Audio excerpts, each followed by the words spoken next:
Bonjour à tous. Une vidéo un peu particulière puisque cette semaine, j'ai décidé de vous mettre à disposition une room Clubhouse où j'ai été invité le 17 juin sur le thème de la franc-maçonnerie est-elle compatible avec une religion? Pour ceux qui ne connaissent pas, Clubhouse est un nouveau réseau social uniquement dédié aux échanges vocaux en groupe, ce que l'on appelle les rooms. Les rooms ont une thématique. Celle-ci était donc la franc-maçonnerie est-elle compatible avec une religion? Les participants d'une room se connaissent généralement, même si les inconnus peuvent s'y greffer. Là, il s'agit d'un groupe issu de différents pays d'Afrique francophone qui m'avait invité à intervenir sur ce sujet qui occupe régulièrement leurs conversations d'après eux. Pour améliorer la qualité sonore, je vous ai réenregistré mon propos initial. Par contre, j'ai laissé toutes les interventions et questions. Cela dure plus de 3 heures. Il y a de nombreuses questions pertinentes, mais aussi des questions très étonnantes qui montrent bien la nécessité de faire de la pédagogie sur la franc-maçonnerie, ainsi qu'un discours très orienté vers l'islam et l'Afrique. Et vous verrez qu'à la fin, cela part dans un grave délire d'ignorance et de complotisme qui relève plus de la psychiatrie lourde que de la croyance. On m'a d'ailleurs demandé si j'allais retirer ces passages, mais non, il est important de savoir que ce genre de délire existe encore en 2021. Pas d'image ou de gif dans ce format particulier, vous pourrez donc l'écouter comme un podcast, et n'hésitez pas à me dire en commentaire si vous avez aimé ce genre de format et si vous souhaitez que j'en partage d'autres. Dans tous les cas, pour en apprendre plus sur la franc-maçonnerie, je vous invite à liker, vous abonner et cliquer sur la cloche. Bonjour à tous, merci de m'avoir invité pour parler de franc-maçonnerie et religion et de savoir si la franc-maçonnerie est compatible avec une religion. Avant toute chose, il faut savoir si la franc-maçonnerie est une religion, car on ne peut pas avoir deux religions. Si c'est le cas, la question est donc réglée. Sur ce point, c'est très clair, la franc-maçonnerie n'est pas une religion. Et la raison principale est qu'une religion a forcément un culte. Et il n'y a pas de culte en franc-maçonnerie. Nos réunions n'ont pas vocation à rendre un culte à un dieu ou une personne. Nous y travaillons sur nous-mêmes, sur l'humain donc. Et même si dans certains rites, on débute par une prière pour que la tenue se passe sous les meilleurs auspices, ces prières ne sont pas le but de la réunion. Donc, puisque la franc-maçonnerie n'est pas une religion, que dit-elle du fait d'avoir une religion quand on est franc-maçon? Eh bien, ce n'est pas qu'elle l'autorise, c'est qu'initialement, elle l'oblige. Car dans les constitutions d'Anderson, texte fondateur de la franc-maçonnerie moderne, il est proclamé la nécessité, quelle que soit la religion, de croire en Dieu. Cette obligation perdure depuis cette époque, avec une particularité toutefois, depuis la fin du XIXe siècle, le Grand Orient de France et d'autres obédiences ensuite ont retiré cette obligation. On peut donc, depuis cette époque, être athée dans certaines loges, mais dans la majorité des loges dans le monde, il faut croire en Dieu. Il y a même certains rites, comme le régime écossais rectifié, ou certains grades, notamment en Angleterre, où croire en Dieu ne suffit pas, il faut être de religion chrétienne, quelle qu'elle soit, mais chrétienne, pour y rentrer. Donc oui, pour la franc-maçonnerie, il est tout à fait compatible d'être franc-maçon et d'avoir une religion. C'est même souvent obligatoire. Pour ma part, je pense néanmoins qu'il est sûrement difficile de concilier la franc-maçonnerie, dont beaucoup d'éléments du corpus viennent de la Bible, avec une religion qui n'est pas de lien avec l'Ancien Testament. Donc si pour les francs-maçons cela pose aucun problème d'avoir une religion, la réciproque n'est pas toujours vraie pour les religions elles-mêmes. Donc si on regarde les principales religions, on commence par les protestants. Là, pas de problème, de nombreux personnages importants de la franc-maçonnerie moderne étaient pasteurs. Et d'ailleurs, la méthode maçonnique est certainement très cohérente avec l'approche anglicane. Ensuite, les catholiques. Là, très tôt, le pape s'opposera à la franc-maçonnerie pour des raisons politiques, mais aussi car les cérémonies étaient perçues comme contraires au dogme. Sur le sujet, je vous envoie aux écrits et aux conférences du dominicain Jérôme Rousse-Lacordaire qui explique très bien cela. Aujourd'hui encore, un catholique franc-maçon se trouve en état de péché grave. Pour les juifs, je n'ai jamais entendu parler d'interdit. Je sais qu'il existe une structure réservée aux juifs qu'on assimile souvent à la franc-maçonnerie, mais je sais aussi qu'il y a des juifs francs-maçons et cela ne semble pas leur poser de problème. Pour ce qui est des musulmans, là, les avis divergent. Je connais de nombreux musulmans qui sont francs-maçons et cela ne leur pose pas de problème de conscience. Je rappelle d'ailleurs que l'émir Abdelkader était franc-maçon. J'ai un ami soufi qui est franc-maçon et qui me disait qu'il voyait des liens entre sa religion et la franc-maçonnerie. Donc si les avis sont partagés, c'est peut-être plus facile pour les soufis. Pour ce qui est des autres religions, je n'ai pas assez d'informations. Je trouvais intéressant de parler surtout des principales. Donc voilà, j'ai essayé d'être court dans ce propos d'introduction afin de laisser surtout le temps de répondre à vos questions sur le sujet. Alors allez-y, n'hésitez pas. Derrière, ça change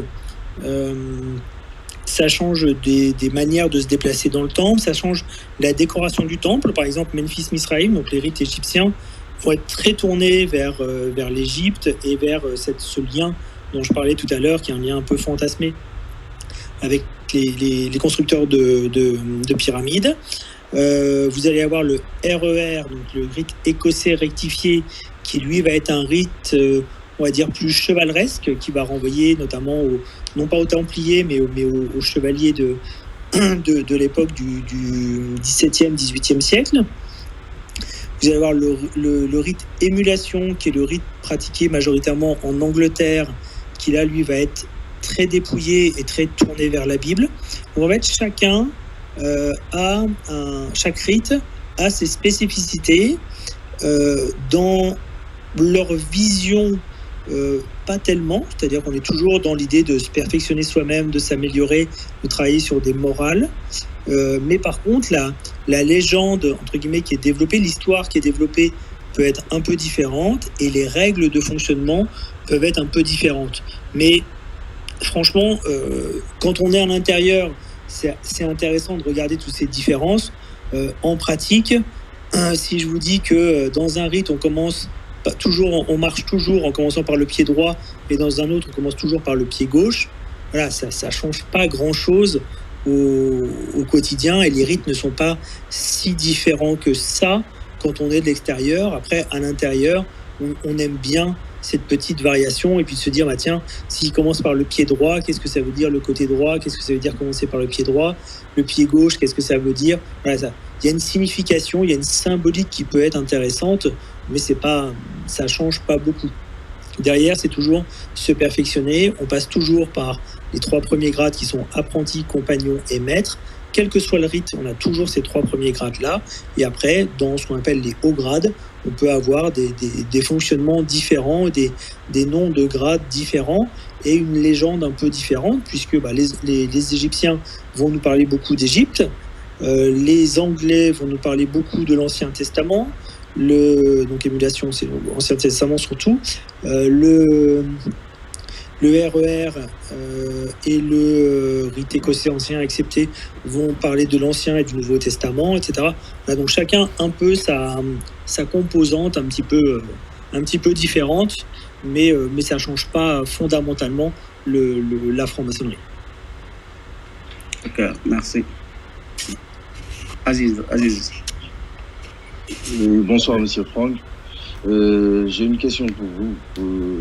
C'est en rapport avec, comme vous le disiez tout à l'heure, que la franc-maçonnerie est née en 1736 et que quand vous parliez des entre guillemets par rapport aux religions, vous aviez dit que le catholicisme a refusé effectivement la franc-maçonnerie, mais quand vous avez parlé de la religion musulmane, vous aviez dit qu'il y a des parties communes, il y a des ressemblances par rapport à l'initiation dans les courants soufis. Est-ce que vous pouvez revenir là-dessus et nous peut-être rentrer un peu dans les détails pour qu'on puisse savoir quels sont les imams, ils sont rattachés à quelle branche, qui sont entre guillemets francs-maçons? Merci beaucoup. Alors moi, je ne serais pas assez expert du sujet pour vous en parler plus que ça.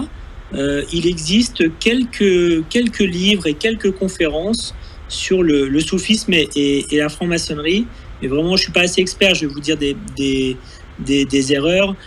J'ai pour le coup un ami assez proche qui lui est soufi et qui est rentré en franc-maçonnerie il n'y a pas longtemps, et il y trouvait vraiment une très très grande proximité. Et effectivement, dans son environnement religieux, il n'y avait pas d'hostilité à la franc-maçonnerie. Alors, je ne dis pas que l'imam était franc-maçon, hein, c'était pas ça, c'est pas l'idée, mais en tout cas, il n'y avait pas d'hostilité à la franc-maçonnerie, et lui trouvait beaucoup de ressemblances. Mais je sais qu'il y a pas mal de livres et des conférences. Je pense que si vous allez sur YouTube et vous tapez soufisme et franc-maçonnerie, vous allez trouver des conférences de gens qui seront bien plus érudits que moi sur cette partie-là. Je peux vous parler de la franc-maçonnerie, hein, de la partie initiatique en franc-maçonnerie. Je ne pourrais pas le faire sur la partie soufie. Sur la partie franc-maçonnerie, la dimension initiatique, elle est comme dans beaucoup finalement d'initiation, c'est de dire on va abandonner celui qu'on était avant. On parle parfois même de tuer le vieil homme pour devenir un homme ou une femme nouvelle. Donc, il y a une idée de renaissance, de vie à une nouvelle vie qui est liée à l'initiation, mais qui est semblable dans d'autres approches. Je pense que dans les autres éléments qui sont importants dans la franc-maçonnerie, c'est la notion de symbole, c'est de dire, voilà, quand moi je vois une équerre, qu'est-ce que j'y vois ? J'y vois deux bouts de bois finalement qui vont dans des directions totalement différentes et qui se rencontrent à un endroit. Donc pour moi, une équerre, ça va être un point de rassemblement, par exemple. Une équerre, c'est aussi un angle 90 degrés, donc c'est le quart d'un cercle. Donc voilà, chacun va avoir une vision de ce qu'est un symbole, et va pouvoir projeter et pouvoir travailler sur lui en projetant son ressenti sur un symbole. Donc je ne sais pas si ça fait partie de ces points communs-là avec le soufisme. Je ne maîtrise pas assez le sujet pour ça, mais en tout cas, voilà, c'est les retours que j'ai pu avoir. Ok, merci. Ouais, quelqu'un d'autre? Ok, grand frère, vas-y. Bonsoir, M. Franck, et merci de l'invitation et de l'opportunité que vous nous donnez. C'est la première fois de ma vie que nous avons cette opportunité. Ma question est de savoir quels sont vos pouvoirs. Parce que ça fait plus de 40 ans, 50 ans, on voit tous nos chefs d'État africains et nos personnalités se bousculer dans les loges. Quels sont vos pouvoirs? Et c'est quoi la maçonnerie? C'était ça ma question. Merci. Alors, bon, comme je vais bien sûr pas m'immiscer dans la politique locale. En fait, il faut savoir que la franc-maçonnerie, telle qu'elle a été conçue en Angleterre, elle a dès le début. C'est-à-dire que les premiers, je vous dis, la toute première franc-maçonnerie, on va dire c'est 1717, 1720. Dès le début, ils se sont dit, il faut qu'on ait un noble à la tête de la franc-maçonnerie. Parce que si on a un noble, déjà, on ne sera pas embêté par le pouvoir.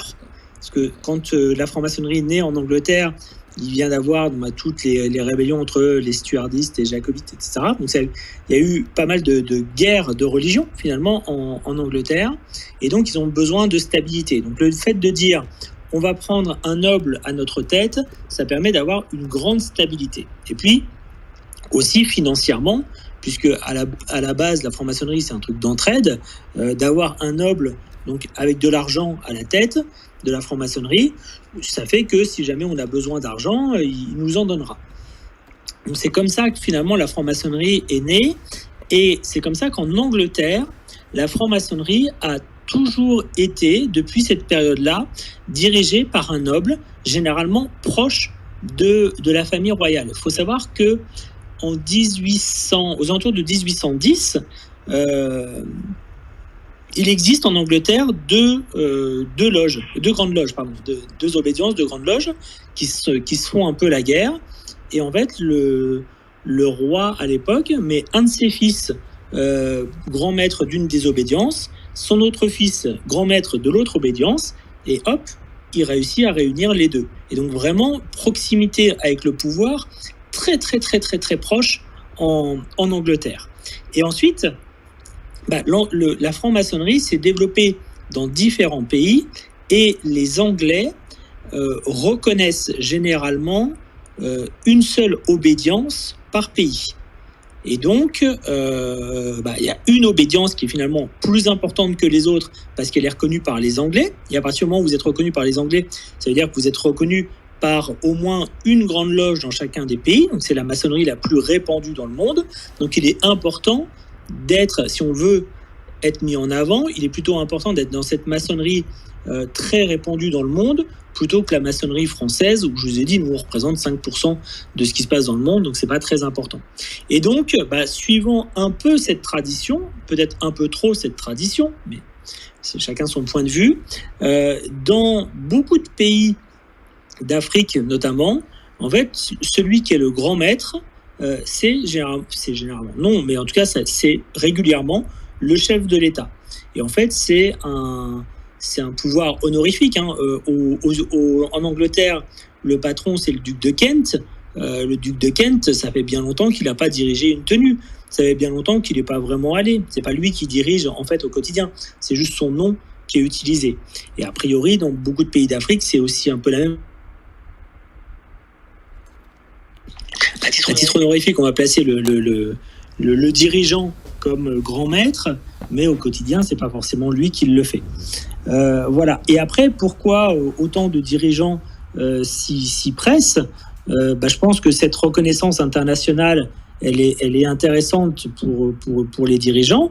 Et puis une fois que vous avez le dirigeant d'un pays qui est dans une obédience, je pense qu'il y a beaucoup d'hommes d'affaires ou beaucoup d'hommes un peu importants qui auraient envie d'être dans cette obédience pour être proche du président. Donc je pense qu'on est un peu dans un effet de cour comme à l'époque des rois. Vous avez le roi et sa cour.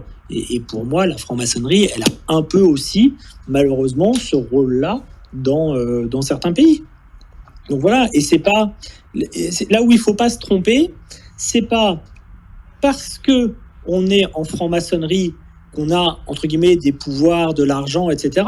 Mais c'est l'inverse. C'est parce que des gens ont de l'argent qu'ils ont envie d'être dans la maçonnerie parce qu'ils seront proches du pouvoir en place.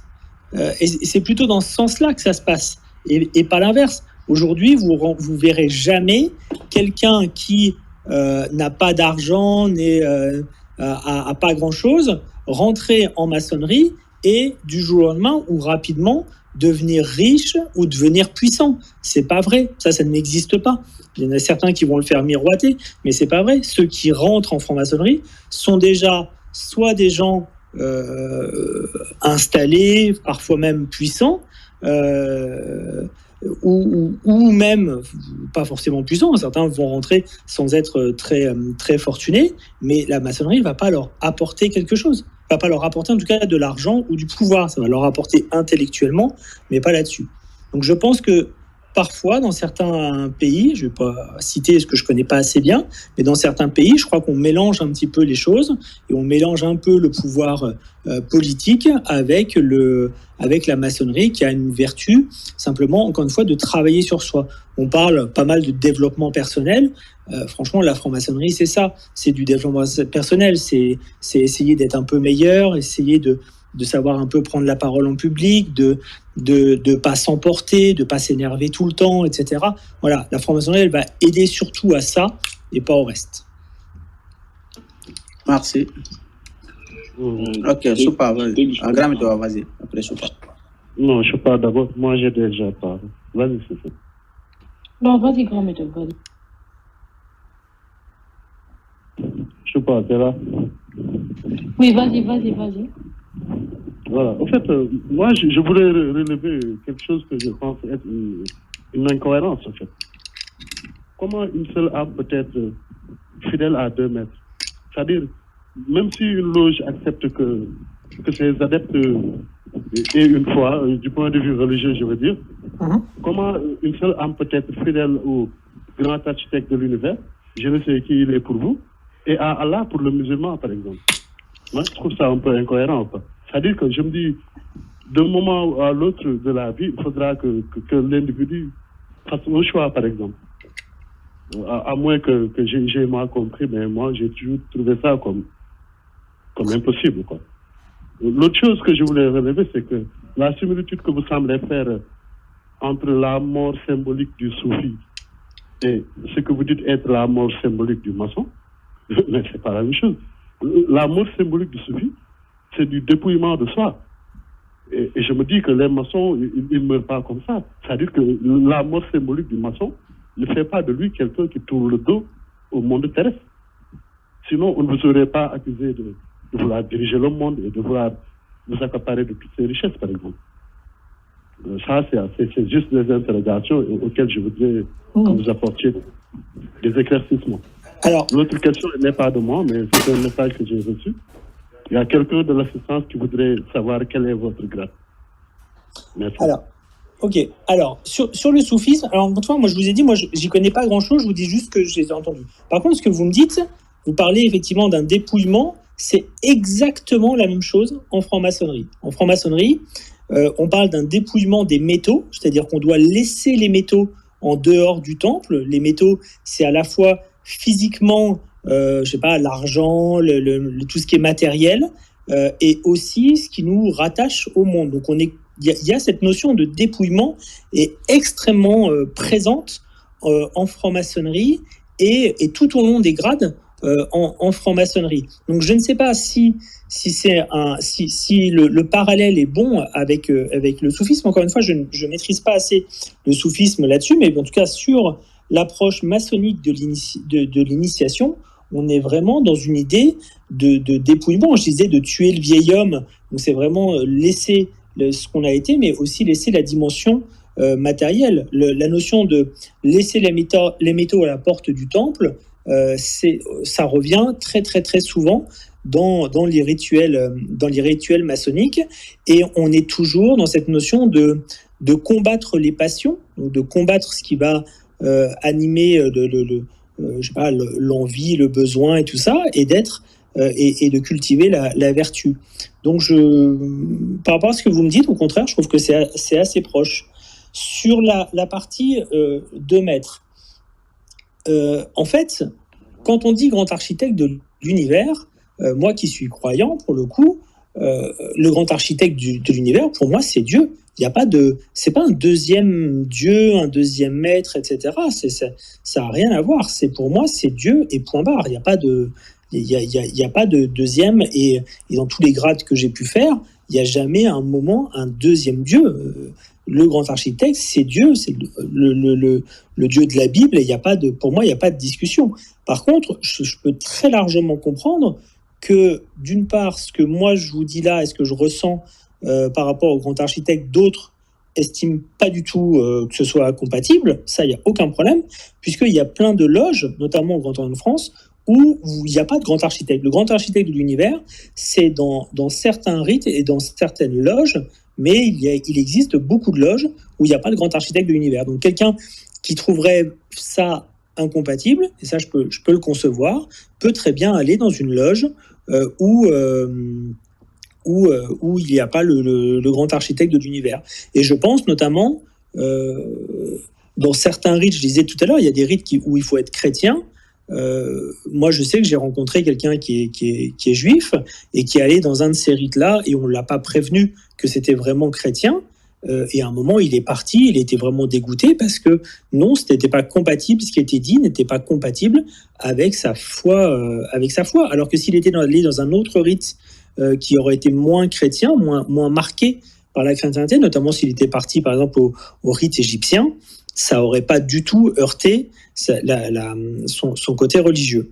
Donc je pense que la bonne chose, c'est d'abord, quand on rentre en maçonnerie, de se poser des questions et c'est pour ça que j'avais fait la première room sur choisir son obédience, parce que il y a quelques questions à se poser avant d'aller voir une obédience ou d'aller voir une loge. Et notamment, une des questions à se poser, c'est est-ce qu'on est religieux ou pas, et est-ce qu'on a envie que dans les rituels maçonniques, il y ait des références à Dieu ou pas.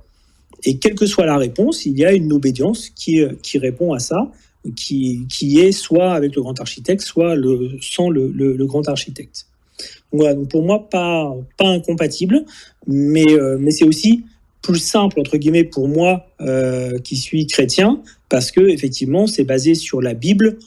Et donc, la plupart des histoires sont des histoires issues de la Bible, donc c'est relativement simple pour un chrétien. Ça l'est forcément un peu moins pour un juif ou un musulman, ça j'en ai conscience. Et la dernière question sur mon grade, en fait, moi je pratique plusieurs rites. Je vous ai parlé tout à l'heure des différents rites qui existent. Donc, au rite français, je suis ce qu'on appelle au deuxième ordre. Au rite émulation, qui est le rite le plus important. Alors, c'est pas numéroté de 1, 2, 3, 4. Je suis ce qu'on appelle passé Zorobabel. Donc, c'est le plus haut qui existe dans la hiérarchie des grades anglais tels qu'on les pratique en France. Donc, c'est l'équivalent. On parlait du RE2A tout à l'heure, du rite écossais ancien accepté, qui lui est en 33 degrés. Donc, j'ai l'équivalence des 33e degrés sur les rites anglais. Mais c'est un peu compliqué, et surtout, on n'est pas enfermé dans un rite, on peut pratiquer plusieurs rites, en tout cas dans certaines obédiences, et c'est mon cas, je pratique plusieurs rites dans plusieurs obédiences, donc c'est un peu difficile de répondre à ça. Tout à l'heure, je faisais le calcul parce que j'en discutais avec un ami, donc ça fait 20 ans que je suis en maçonnerie, et j'ai fait la liste de tous les grades que j'ai reçus. Aujourd'hui, j'en suis à 24 grades différents que j'ai pu recevoir. Parce que quand on parlait de 33e degré, on ne fait pas tous les degrés, en fait. Par exemple, on passe du 4e degré au 9e degré. Il y a des grades, en fait, qu'on saute et qui nous sont ce qu'on appelle communiqués. Donc, c'est normal qu'on n'aille pas de la même manière. Hein. Heureusement que chez les Égyptiens, où il y a 99 grades, heureusement que vous ne les faites pas un par an, parce que sinon, il y aura très peu de francs-maçons qui arriveraient au 99e degré. Donc, on saute certains grades. Merci vraiment. Junior, tu voudrais parler? Super. Oui, bonjour Franck. En fait, il y a quelqu'un qui pose une question. Il voulait savoir, il m'a dit pourquoi l'Indien Zahir al-Din accuse les maçons de pratiquer la magie et d'invoquer les démons, se référant à la tradition islamique qui présente le roi Salomon comme un adepte de la magie plutôt que comme un souverain sage et juste. Vous avez compris la question? Oui, bien sûr. En fait, voilà. Il n'y a pas de magie en maçonnerie, ça c'est sûr. Par contre, alors ça c'est un truc qui est plutôt français, parce que si ce que vous dites là, vous le dites à un Anglais, mais il va tomber des nues, il va même pas comprendre de quoi vous lui parlez, parce que leur pratique de la maçonnerie est quelque chose de très rationnel et de très, je dirais presque premier degré de lecture de la Bible. Donc, si vous leur parlez de magie et du roi Salomon comme étant un magicien, ils vont mais vraiment même pas comprendre de quoi vous parlez, parce que eux, ils vont se référer à la Bible et uniquement à la Bible, et donc, non, dans la Bible, il n'y a pas ça, donc ils vont pas comprendre. Par contre, c'est un peu différent en France, parce qu'effectivement, au 19e siècle, donc aux alentours des années 1900, fin 18e, début 19e siècle, en fait, il y a pas mal de courants ésotériques qui existent en France. On parle de Kabbale chrétienne, on parle d'alchimie, on parle de magie aussi, qui vont graviter un peu autour de la maçonnerie, qui vont influencer certains grades. Mais surtout, ce qui va changer, c'est au début du XXe siècle, il y a tout un regain, notamment en France, sur l'ésotérisme et la magie, avec notamment Papus, vous avez peut-être entendu parler, qui est un grand, entre guillemets, mage de l'époque, et qui font revivre une dimension magique, une sorte de mélange entre médecine et magie. Donc cause Papus est lui-même médecin, et donc ils font un mix entre ça, en allant se chercher des origines anciennes, notamment que Salomon aurait été un sorcier, mais vont aller aussi chercher dans d'autres traditions, notamment tradition tibétaine qui va apparaître là des éléments de magie et vont mélanger ces courants magiques, ces courants ésotériques magiques avec de la franc-maçonnerie. Et en fait, ils vont pratiquer un peu les deux, c'est-à-dire qu'ils vont être à la fois franc-maçon d'un côté et à la fois faire ces trucs de magie à côté. Et donc, vous avez des rituels, et notamment, surtout, les rituels égyptiens dont je parlais tout à l'heure, qui vont beaucoup s'imprégner de cette dimension magique. Donc, effectivement, quand vous allez suivre ou quand vous allez voir des rites, notamment égyptiens, vous allez vous dire, oula, là, ça ressemble quand même beaucoup à de la magie, clairement. Alors que si vous allez voir des rites français ou ce qu'on appelle écossais anciens et acceptés, alors vous ne verrez pas une virgule de magie. Mais, je l'ai dit tout à l'heure, il y a plusieurs courants, il y a plusieurs rites en franc-maçonnerie, et il y a des rites qui ont cette proximité avec la magie. Mais c'est pas... moi qui ai assisté de temps en temps à ce genre de rituel, franchement... pour ma part, j'ai grandi en Haïti.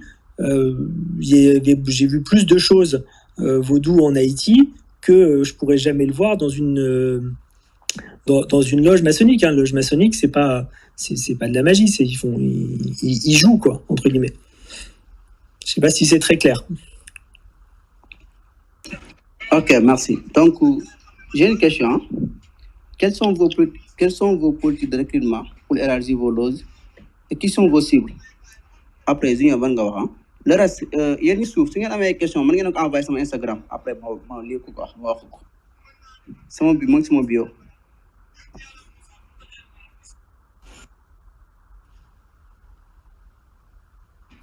Vous êtes là, monsieur?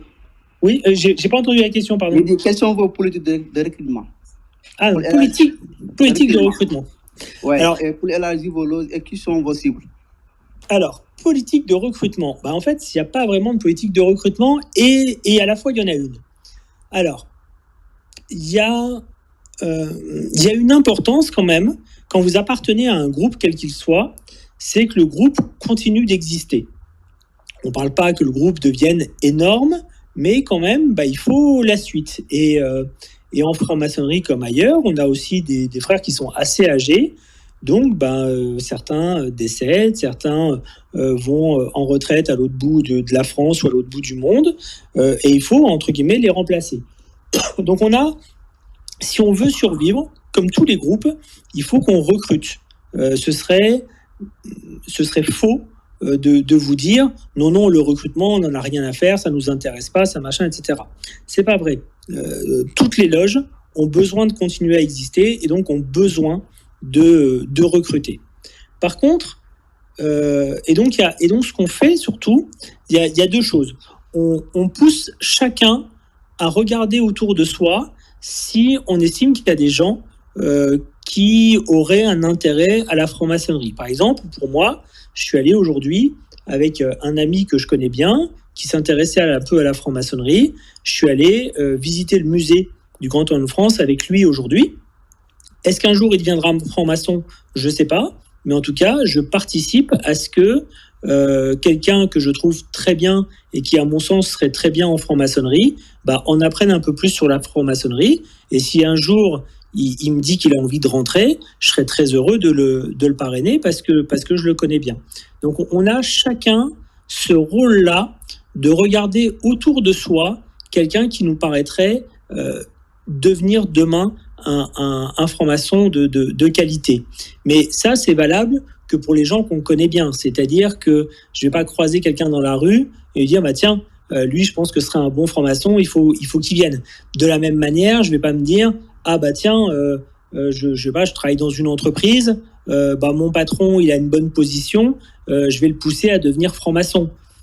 Ou tiens, je vais aller chercher des gens à la sortie de telle grande école parce que comme ça fera des francs-maçons qui auront des belles positions. Ça n'existe pas. Ça, vraiment, il n'y a pas. C'est simplement individuellement de regarder les gens qui pourraient être intéressants autour de nous.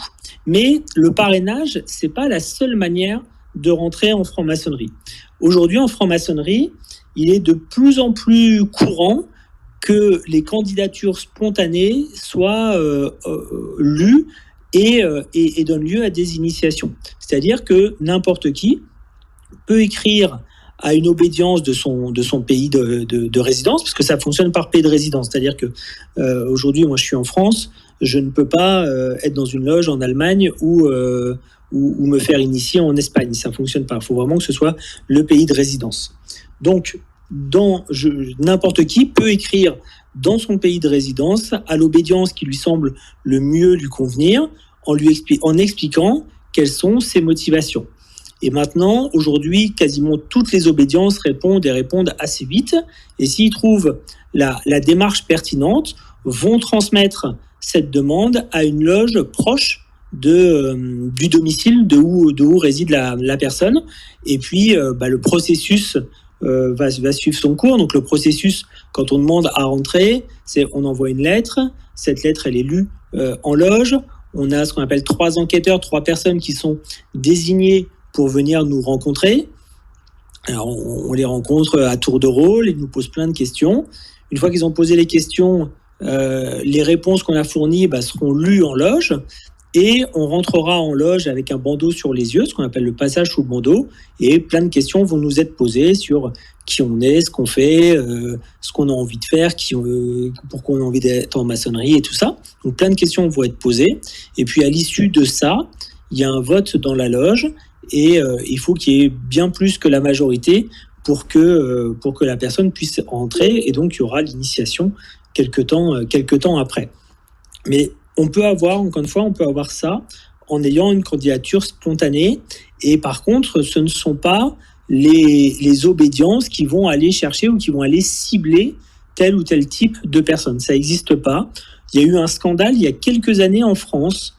Une obédience, que je ne vais pas citer là, mais une obédience avait fait ça, avait envoyé des lettres à des gens un peu des notables ou des gens un peu importants dans des petites villes, dans des choses comme ça, parce qu'ils avaient besoin de regonfler leurs effectifs, parce qu'ils avaient eu pas mal de gens qui étaient partis, et ils avaient fait ça, et ça a été un scandale mais terrible. C'est-à-dire que quelques personnes qui avaient reçu ce genre de lettres avaient mis ça sur les réseaux sociaux, et tout le monde s'était moqué d'eux, tout le monde s'était moqué de l'obédience qui avait fait ça. Donc eux l'ont fait à ce moment-là, mais je sais qu'aujourd'hui ça ne se fait plus, parce que c'était vraiment ridicule comme approche. Donc c'est vraiment chacun doit regarder autour de lui, et puis on observe bien sûr toutes les demandes qui sont faites à l'extérieur, et la sélection se fait jamais sur le métier de la personne, sur les études de la personne, sur tout ça. C'est vraiment sur la volonté réelle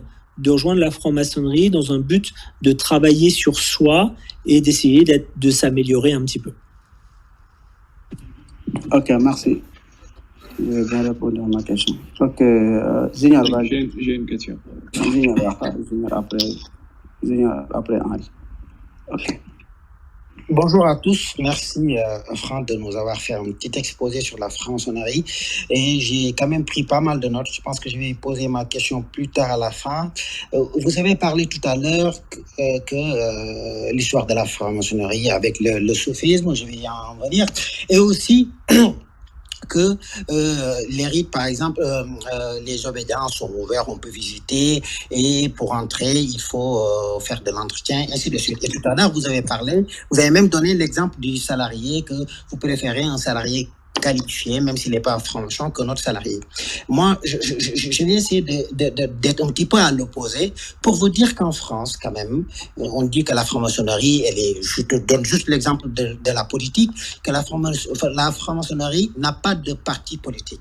Et quand on se rapproche un petit peu des faits et ce qui s'est passé quasiment en 2012, que le Grand Orient de France, quand même, qui est quand même la principale obédience française, qui est quand même la plus engagée, et affiche quand même à des positions marquées en faveur de la légalité, ce qui est normal, des droits sociaux et de la liberté de penser, et aussi de la laïcité, ce qui est quand même en parfaite corrélation avec ce qui se passe en France. Mais sur l'aspect politique, on voit que la plupart de ces grands maîtres, quand même successifs, ont été membres du PS. Je ne vais pas peut-être citer de nom, ou de la mouvance même présidentielle avec François Hollande. Et quand même, il y a même des membres quand même qui ont été interdit d'appartenir au Front National. J'aimerais bien que vous reveniez sur cet aspect si vous avez des connaissances là-dessus. C'est-à-dire qu'ils sont plutôt gauchistes que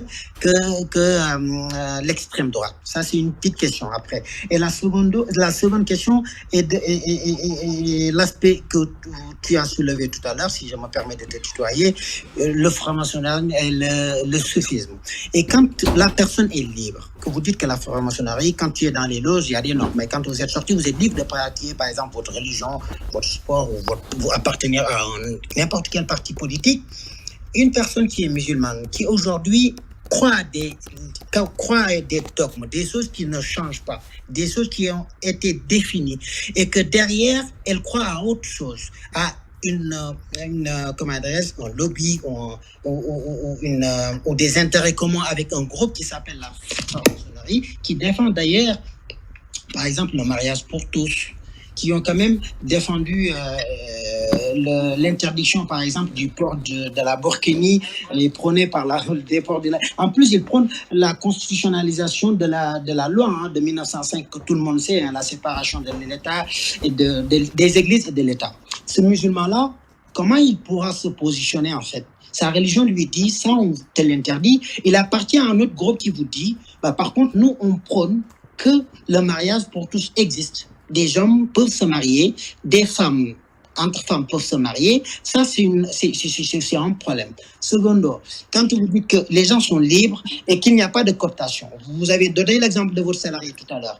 Pourquoi, au sein de la franc-maçonnerie, aujourd'hui, si moi je suis cadre, je sors de HEC ou Polytechnique et que je suis quand même excellent, et qu'un autre salarié qui d'ailleurs n'est pas franc-maçon, qui peut être une personne normale, athée, musulman, juif ou chrétien, qui a le même diplôme que moi, si vous me connaissez, vous allez quand même recommander votre frère de loge qui a quand même peut-être les mêmes compétences, ce qui est peut-être normal, que l'autre frère, même s'il n'est pas plus compétent. On l'a vu, aujourd'hui, les hommes politiques en France, avant de passer à l'acte, ils passent, quand je dis passer à l'acte, de se mettre en campagne et tout, ils passent quand même au Grand Orient de France. Parce que, si vous vous rappelez, il y avait une audition, certains candidats républicains, dont François Hollande, Jean-Luc Mélenchon et Eva Joly même, ont quand même passé au GO avant l'élection 2012. Ça, c'est une question. C'est pour ça que je me pose la question, moi, la question que je me pose à la fin est de savoir, la franc-maçonnerie est-elle au service de tous ou seulement des élites? Parce que moi, en tant que personne lambda, si j'étais une personne qui croit à rien, qui veut quand même devenir un maçon, je pense que ça va être difficile d'intégrer je peux dire, ce lobby. Donc, je vais résumer mes deux questions. Quand vous avez parlé... Par bonne question pour la prochaine fois. Alors, il n'y a pas de souci. Donc, je vais juste poser... Alors, la seule question que je pose, la franc-maçonnerie, aujourd'hui, elle est anti-Front National, ou pour comment dirais-je, il est plutôt gauche qu'anti-Front National. Si vous pouvez me donner cette réponse, ça ira. Merci. Alors, très rapidement, il est clair que le Grand Orient de France s'est beaucoup impliqué dans la vie politique, mais ça date pas d'aujourd'hui, ça date de la Troisième République, donc ça date des années fin 19e.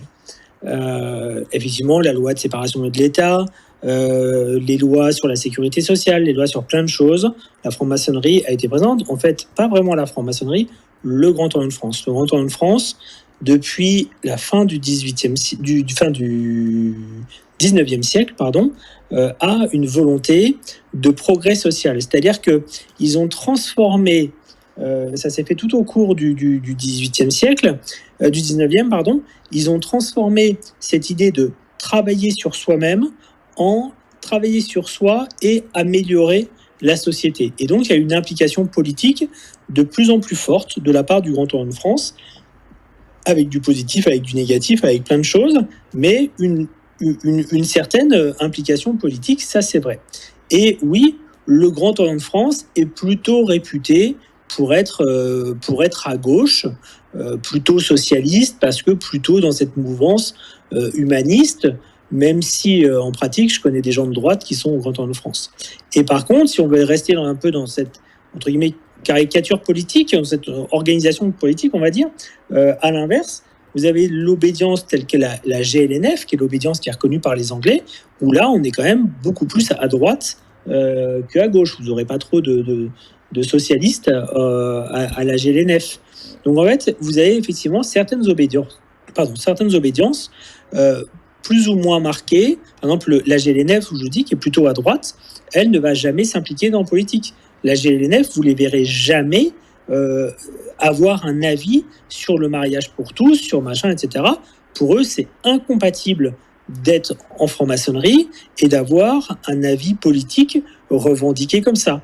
Et comme en plus, à la GLNF, vous avez quand même pas mal de frères qui sont catholiques, je suis pas sûr que le mariage pour tous, ça les motive vraiment. Donc il y a beaucoup de francs-maçons qui sont contre ces règles-là. Donc on peut pas dire que la franc-maçonnerie a tel ou tel avis, puisque déjà la franc-maçonnerie en France est multiple, qu'en Angleterre, la franc-maçonnerie se permettrait jamais d'avoir un avis politique non plus. Donc c'est vraiment, effectivement, le Grand Orient de France, qui est une sorte de truc un peu bizarre, un peu étrange en France, très impliqué dans la politique, plutôt à gauche, on est d'accord, qui fonctionne comme ça. Mais par contre, là où je suis absolument pas d'accord, c'est cette notion de travailler entre guillemets pour les élites, parce que le recrutement justement se fait de manière très large. Je vous l'ai dit, moi je suis rentré, j'étais étudiant et j'étais pas étudiant brillant dans une grande école, hein. J'étais un petit étudiant dans la fac, donc vraiment pas, j'étais pas promis à un avenir incroyable qui fait qu'ils m'auraient recruté, hein. Ça n'a rien à voir. C'est moi qui suis allé les voir et ils m'ont dit bah oui, pourquoi pas. Donc voilà, il n'y a pas ça. Et puis justement, cette volonté de rentrer dans la politique qu'a le Grand Orient de France, c'est justement pour aider le plus grand nombre. Alors effectivement, quand on voit le mariage pour tous, on peut être moyen sur ce côté-là, mais quand ils sont travaillés sur les congés payés, sur la sécurité sociale, effectivement, là, ils étaient plutôt dans le progrès pour tous. Donc voilà, donc attention à ce côté politique. Effectivement, pas de FN, pas de Front National en maçonnerie. Pourquoi ? Parce qu'on estime que le Front National a un discours de haine et d'exclusion des gens, et que pour nous, la franc-maçonnerie doit être le lieu où on réunit, où on travaille ensemble, et non pas dans la haine, et non pas dans l'exclusion. Donc on estime que le Front National, effectivement, exalte la haine, et donc n'a rien à faire, n'est pas en lien avec les valeurs de la franc-maçonnerie. Et après, pour la partie politique et le fait d'avoir des auditions, effectivement, à chaque élection, tous les candidats, à l'exception du FN, hein, toujours, tous les candidats sont invités à venir se présenter, généralement au Grand Orient de France, mais je crois qu'il y a d'autres obédiences qui le font, mais le Grand Orient de France le fait, mais ils invitent tous les candidats de tous bords politiques, et généralement, la plupart des candidats viennent parce que c'est toujours l'occasion de se montrer quand on est en campagne, mais il n'y a pas d'exclusive du PS versus la droite. Vraiment, tous les candidats de tous les bords rentrent. Voilà. Merci. Ok, allez, vas-y, go ahead. Oui, merci TikTok. Bon, okay. 2 questions, s'il te plaît. Non, je ne vais pas faire de commentaires. Non, une question pour le moment, vas-y. Mais après, je vais revenir, quoi. Ouais, une question. D'accord. Bon, bonsoir tout le monde. Merci beaucoup à monsieur le franc-maçon pour votre disponibilité et pour votre exposé.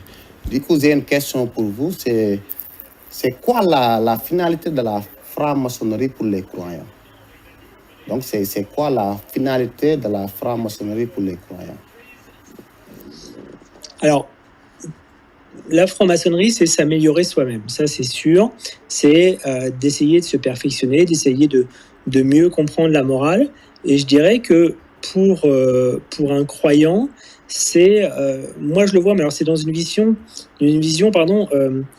très protestante, hein, c'est pas une vision catholique. Je le vois comme un appui à la religion, puisque finalement ça permet de prendre un temps supérieur sur des morales qui sont dans la Bible, de reprendre des moments importants de la Bible pouvoir les relire, pouvoir les revivre, puisque dans les cérémonies, on revit, entre guillemets, certains passages de la Bible. Donc c'est l'idée de pouvoir mieux appréhender les morales de ce texte en les vivant. Donc pour moi, en tant que croyant, c'est un appui supplémentaire, une meilleure compréhension de ma foi et une amélioration de l'homme que je suis au quotidien. Et que je peux venir avec ma question? Merci, Prince, vas-y, go ahead. Après, venir poser une question internet, parce qu'envoyer une question internet, vas-y. D'accord. Ma question va revenir, en fait. Avant de vous poser votre question, de vous poser ma question, est-ce que je peux vous demander, vous faites partie de quelle obédience? Parce que ça va vraiment aboutir à cette question. Alors, moi, je fais partie de 2 obédiences, ce qui est assez rare, mais qui est possible. Je suis à la fois au Grand Orient de France.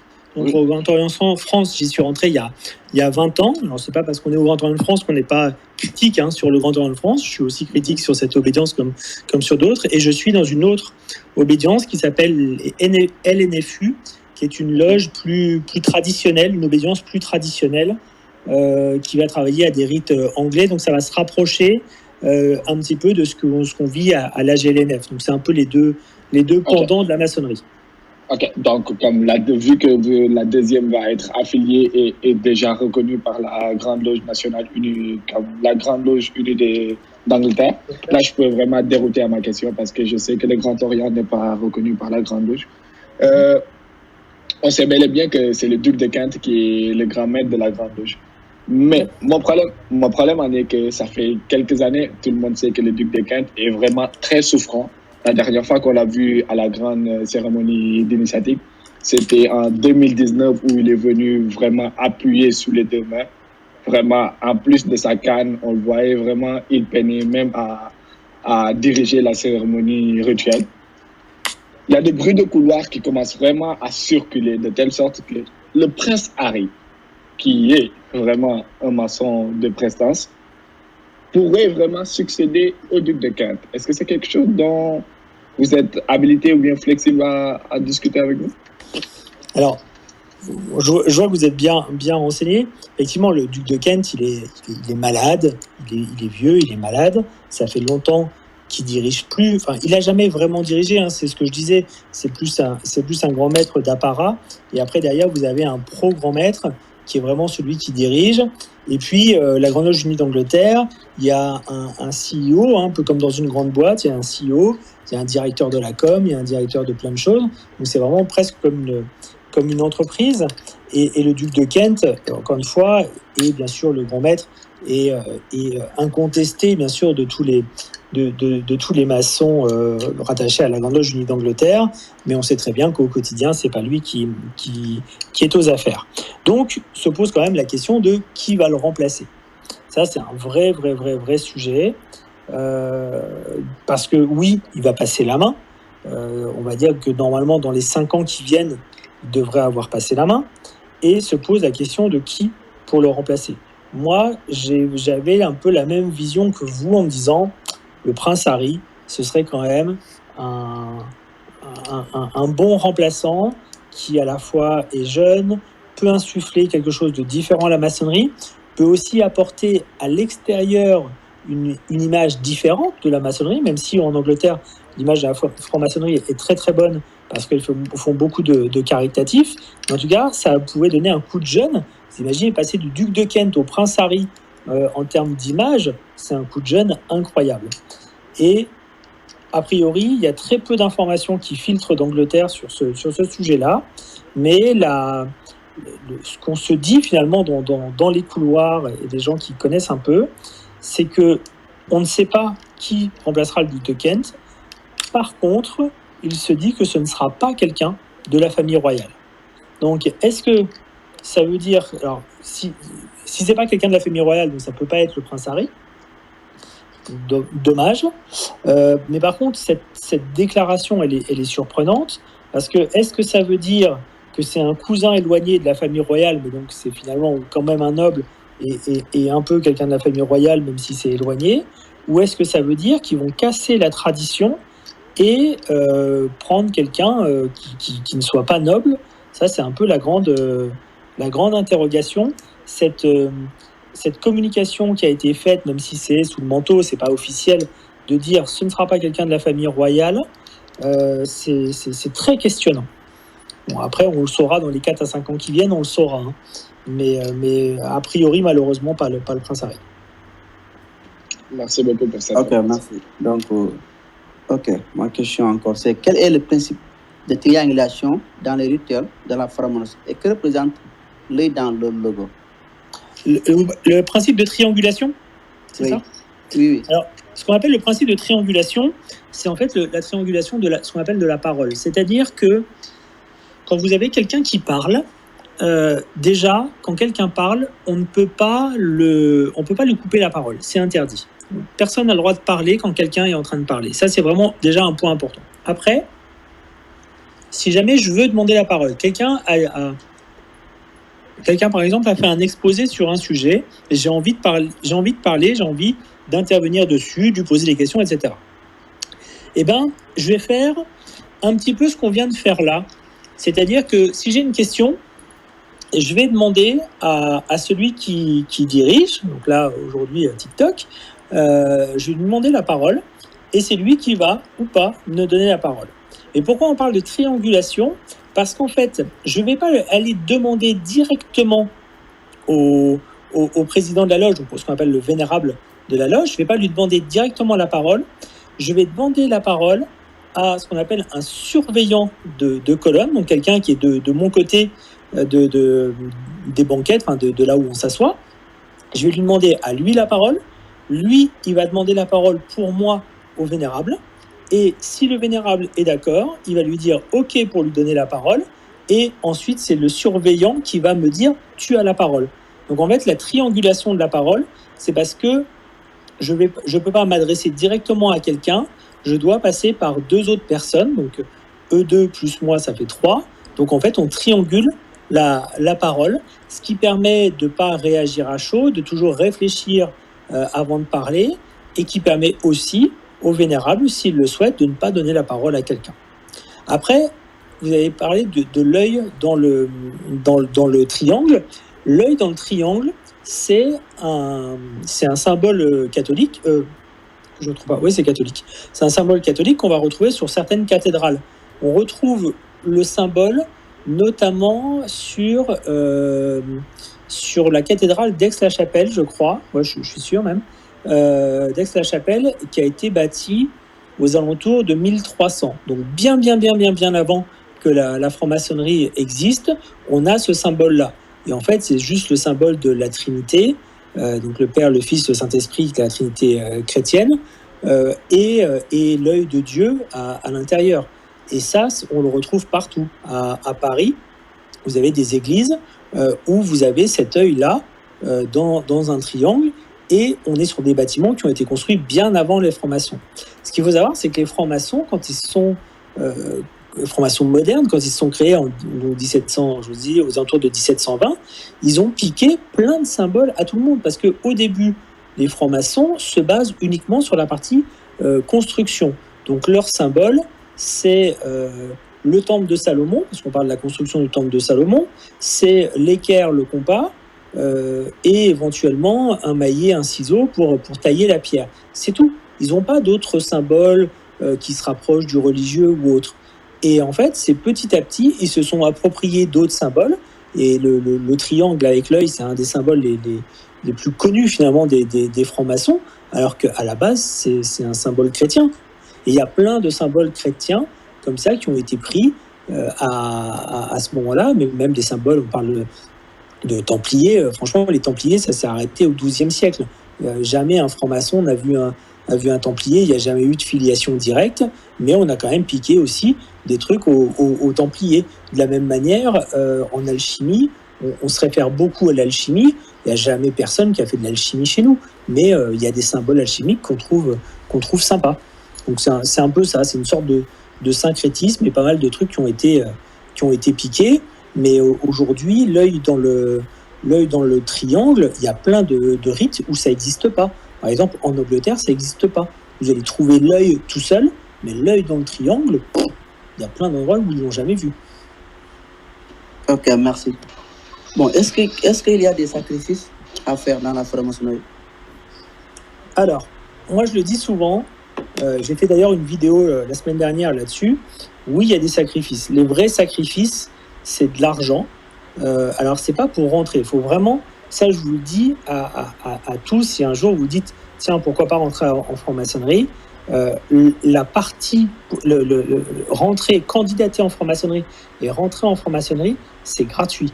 Tout ce processus-là qui est long, vous allez rencontrer des gens, etc., c'est gratuit. Si jamais on vous demande de l'argent avant même de commencer le processus, avant même que vous ayez rencontré des gens, c'est purement et simplement une arnaque.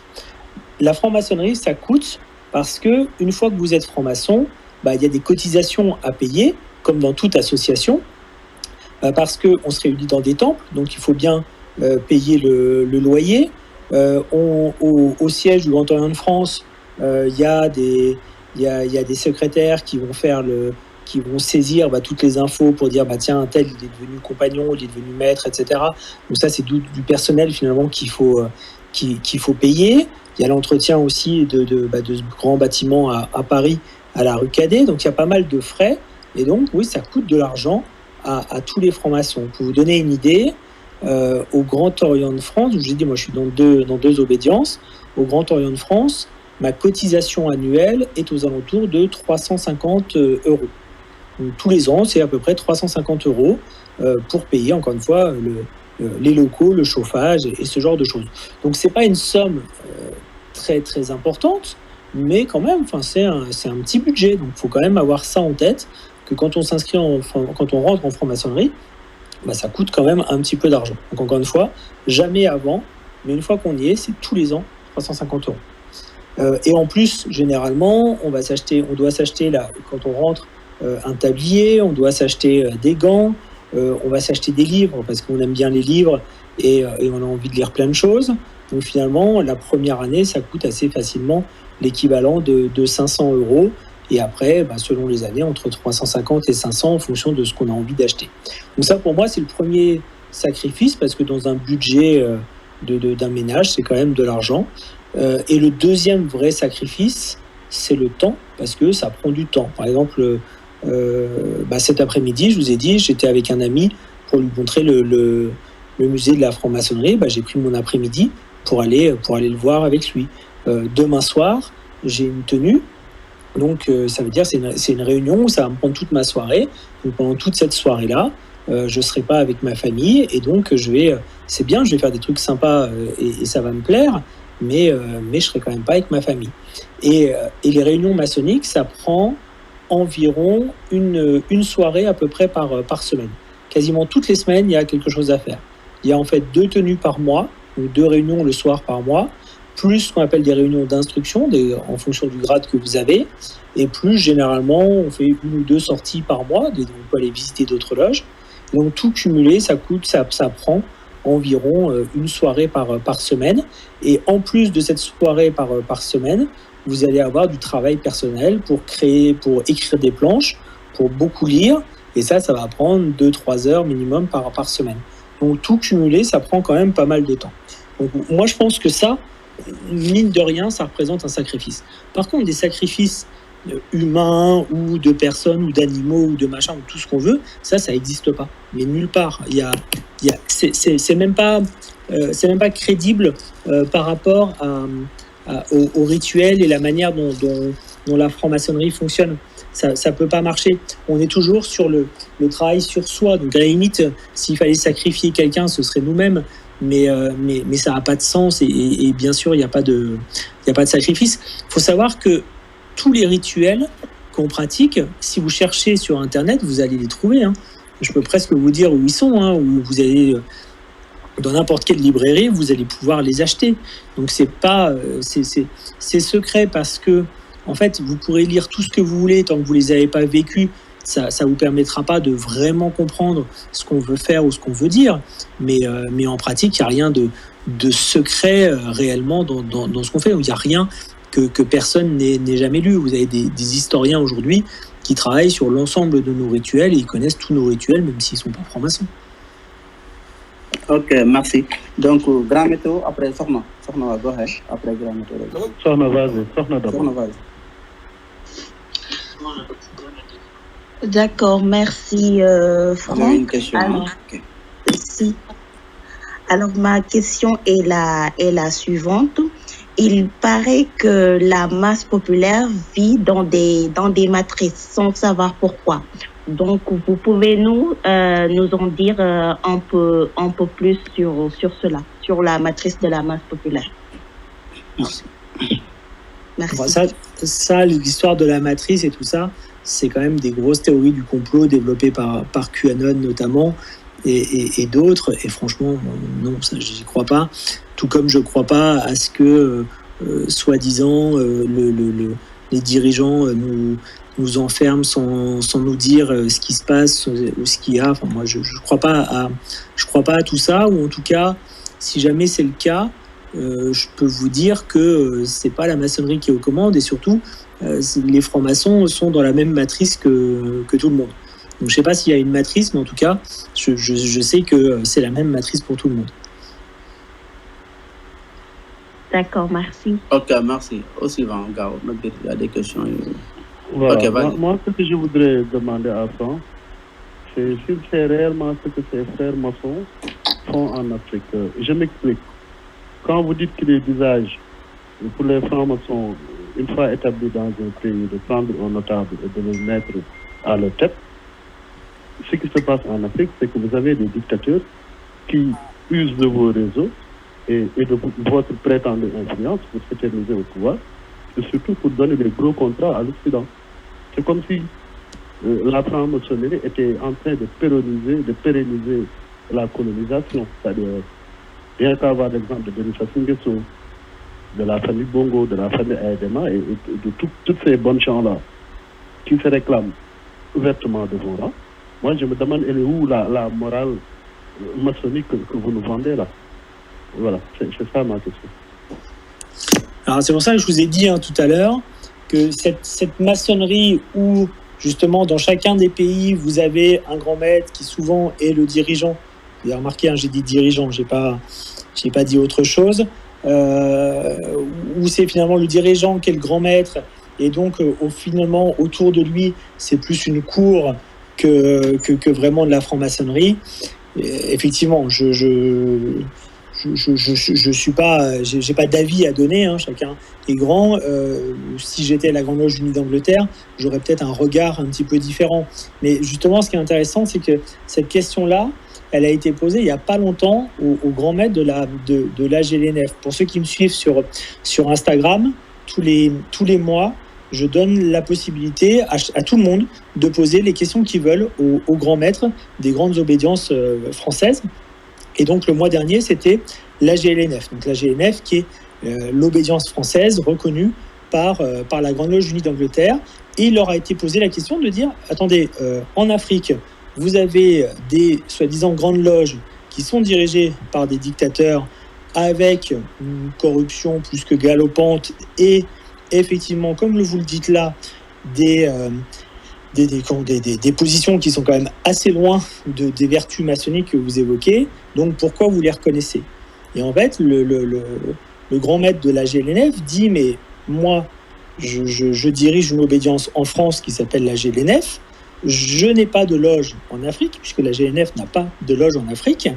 Et je suis reconnu par la Grande Loge d'Angleterre. Après, si la Grande Loge d'Angleterre décide de reconnaître des grandes loges, des obédiences qui ne sont pas très vertueuses, c'est pas à moi, grand maître de la GLNF, d'avoir un avis, c'est à la Grande Loge Unie d'Angleterre de faire son boulot et d'être un peu plus sélective.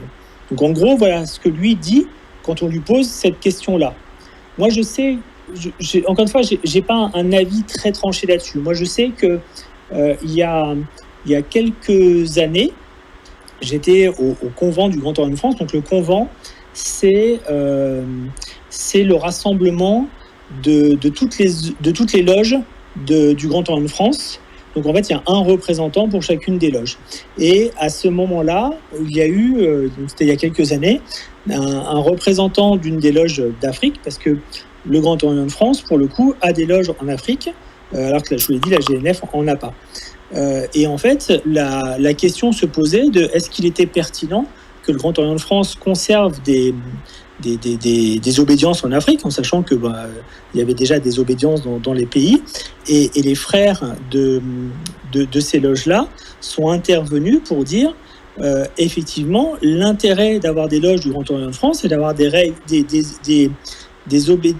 loges qui fonctionnent comme je vous l'ai dit, et qui sont vertueuses et qui ne sont pas dans des luttes de pouvoir, et que si jamais on retire ces loges-là, toutes les loges du pays seront asservies finalement aux dirigeants sur place et avec tous les dérives que vous évoquiez tout à l'heure. D'où l'intérêt peut-être, même si moi je trouve que ça fait justement assez colonial d'être le Grand Orient de France et d'avoir encore des loges en Afrique. Et c'est pour ça que moi j'étais plutôt pour le fait qu'on arrête, mais les frères sur place disent que ça donne vraiment une indépendance par rapport au pouvoir en place et que ça permet vraiment d'exprimer la maçonnerie telle que je vous l'ai dit. Et c'est pour ça que si jamais certains d'entre vous ont cette envie de rentrer en maçonnerie, peut-être il faut se poser la question de dire je vais plutôt aller dans une loge d'une obédience française, je pense notamment donc au Grand Orient de France ou alors la Grande Loge de France aussi qui a des obédiences, qui a des loges en Afrique, plutôt que d'aller dans la Grande Loge du pays qui effectivement peut être dirigée par un dirigeant pas toujours très net. Ok, merci. Rameto, c'est bon. Ok, Henri, vas-y. Gentleman, Henri, pose-nous. Henri, gentleman, D'accord. Gentleman, go ahead. Ouais. Merci beaucoup, Tic. Bonsoir, monsieur Armstrong. En tout cas, merci de faire un petit exposé. J'ai deux questions qui font une. Vous avez dit que le courant soufi de l'islam accepte plus la franc-maçonnerie par rapport aux autres courants. Vous dites qu'il y a des ressemblances dans l'initiation. Est-ce que le fait qu'il y ait des ressemblances dans l'initiation du soufisme et de la franc-maçonnerie veut dire que le soufisme accepte la franc-maçonnerie? Alors, encore une fois, moi je ne suis pas expert, il faudrait vraiment demander à un soufi et à un imam pour avoir leur avis. Moi je sais juste simplement que voilà, autour de moi, je connais des gens qui sont eux-mêmes soufis et qui trouvent effectivement un vrai lien entre les deux. Moi j'ai pas un avis. Encore une fois, il y a des gens qui aiment bien parler de choses qu'ils ne maîtrisent pas. Moi, c'est pas mon cas. Donc vraiment, moi, je vous le dis, quand ça dépasse de mes compétences, je rentre pas dans le détail. Moi, voilà, encore une fois, c'est ce qu'on m'a dit. Reste éventuellement à creuser cette question-là par rapport au soufisme. J'ai regardé pendant l'échange. Je suis allé voir. Si vous allez sur Google, vous allez trouver sur France Inter, donc le site franceinter.fr, tout un exposé et aussi une émission radio par quelqu'un qui s'appelle Thierry Zarcon, qui est un expert en France du soufisme et de la franc-maçonnerie, et qui a toute une émission sur le sujet et qui rentre vraiment dans le détail. Donc je pense qu'il sera de bien meilleurs avis que moi là-dessus. Donc c'est une émission qui date de 2015, qui est franc-maçonnerie et soufisme, et c'est sur France Inter. Ok, merci. Ok. Allez, gars, oui, merci, Tic. Bon, j'ai deux questions. Bon, j'ai une question, en fait. Qu'est-ce qui vous a motivé à devenir franc-maçon? C'est la première question. Et bon, j'ai vu que ça fait 20 ans que vous êtes franc-maçon. Donc, qu'est-ce que cela a changé dans votre vie? Alors, qu'est-ce qui m'a poussé à être franc-maçon? Moi, je viens d'une famille, je vous l'ai dit tout à l'heure, où personne n'est franc-maçon. Donc, personne m'a poussé d'une manière ou d'une autre. J'avais vraiment aucun exemple autour de moi. Je viens d'une petite région de France, un peu perdue, loin de Paris. et j'ai fini mes études à Paris. J'ai été élevé dans une religion catholique et dans l'idée d'entraide, d'échange et tout ça. Et quand je suis arrivé à Paris, je suis arrivé dans une ville très individualiste. C'est-à-dire que j'étais à la fac et tout le monde ne parlait que d'argent. Combien d'argent ils allaient gagner, quelle allait être leur position sociale, ça ne parlait que de ça. Et je venais d'arriver, donc j'avais pas beaucoup d'amis vraiment très proches sur place, mais j'avais l'impression que tout le monde se tirait dans les pattes, que personne n'était vraiment ami et que tout le monde était comme une sorte de compétition. Donc j'ai vraiment détesté l'ambiance qu'il y avait et je me sentais pas à l'aise. Et je me suis dit, j'ai besoin à Paris d'être dans un environnement qui est plus sain. C'est soit je retrouve un environnement intellectuellement plus pertinent, plus sain, et dans ce cas-là, je peux rester à Paris, ou alors, je vais partir de Paris, parce que cet état d'esprit ne me va pas du tout.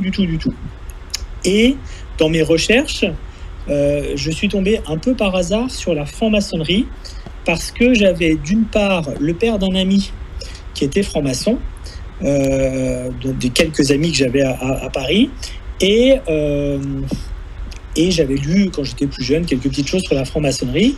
Et surtout, j'avais été beaucoup interpellé par le poème « If » de Kipling, et qui lui-même était franc-maçon. Et ce poème-là est justement une sorte de mode d'emploi de la franc-maçonnerie. Donc quand j'ai su tout ça, je me suis intéressé à la franc-maçonnerie.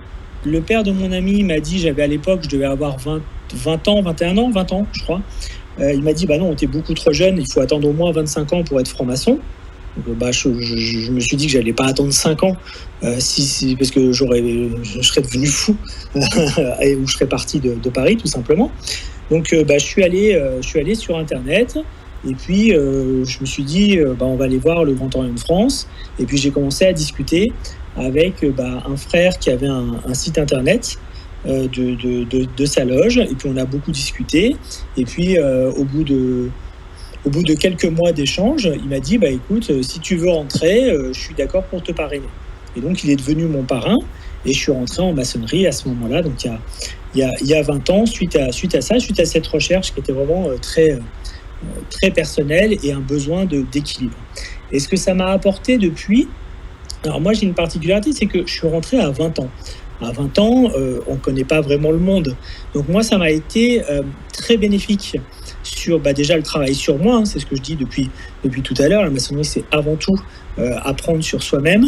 Mais ça m'a aussi beaucoup appris dans ma relation avec les autres. C'est-à-dire que je n'avais jamais eu l'occasion, quand vous êtes étudiant, vous n'avez pas l'occasion de vous asseoir autour d'une table ou dans une pièce avec des gens qui ont 50, 60, 70 ans pour certains, et puis de discuter d'égal à égal. C'est très étrange comme sensation. Vous avez quelqu'un qui a l'âge d'être votre grand-père et qui va vous parler comme si vous étiez son ami d'il y a 10 ans.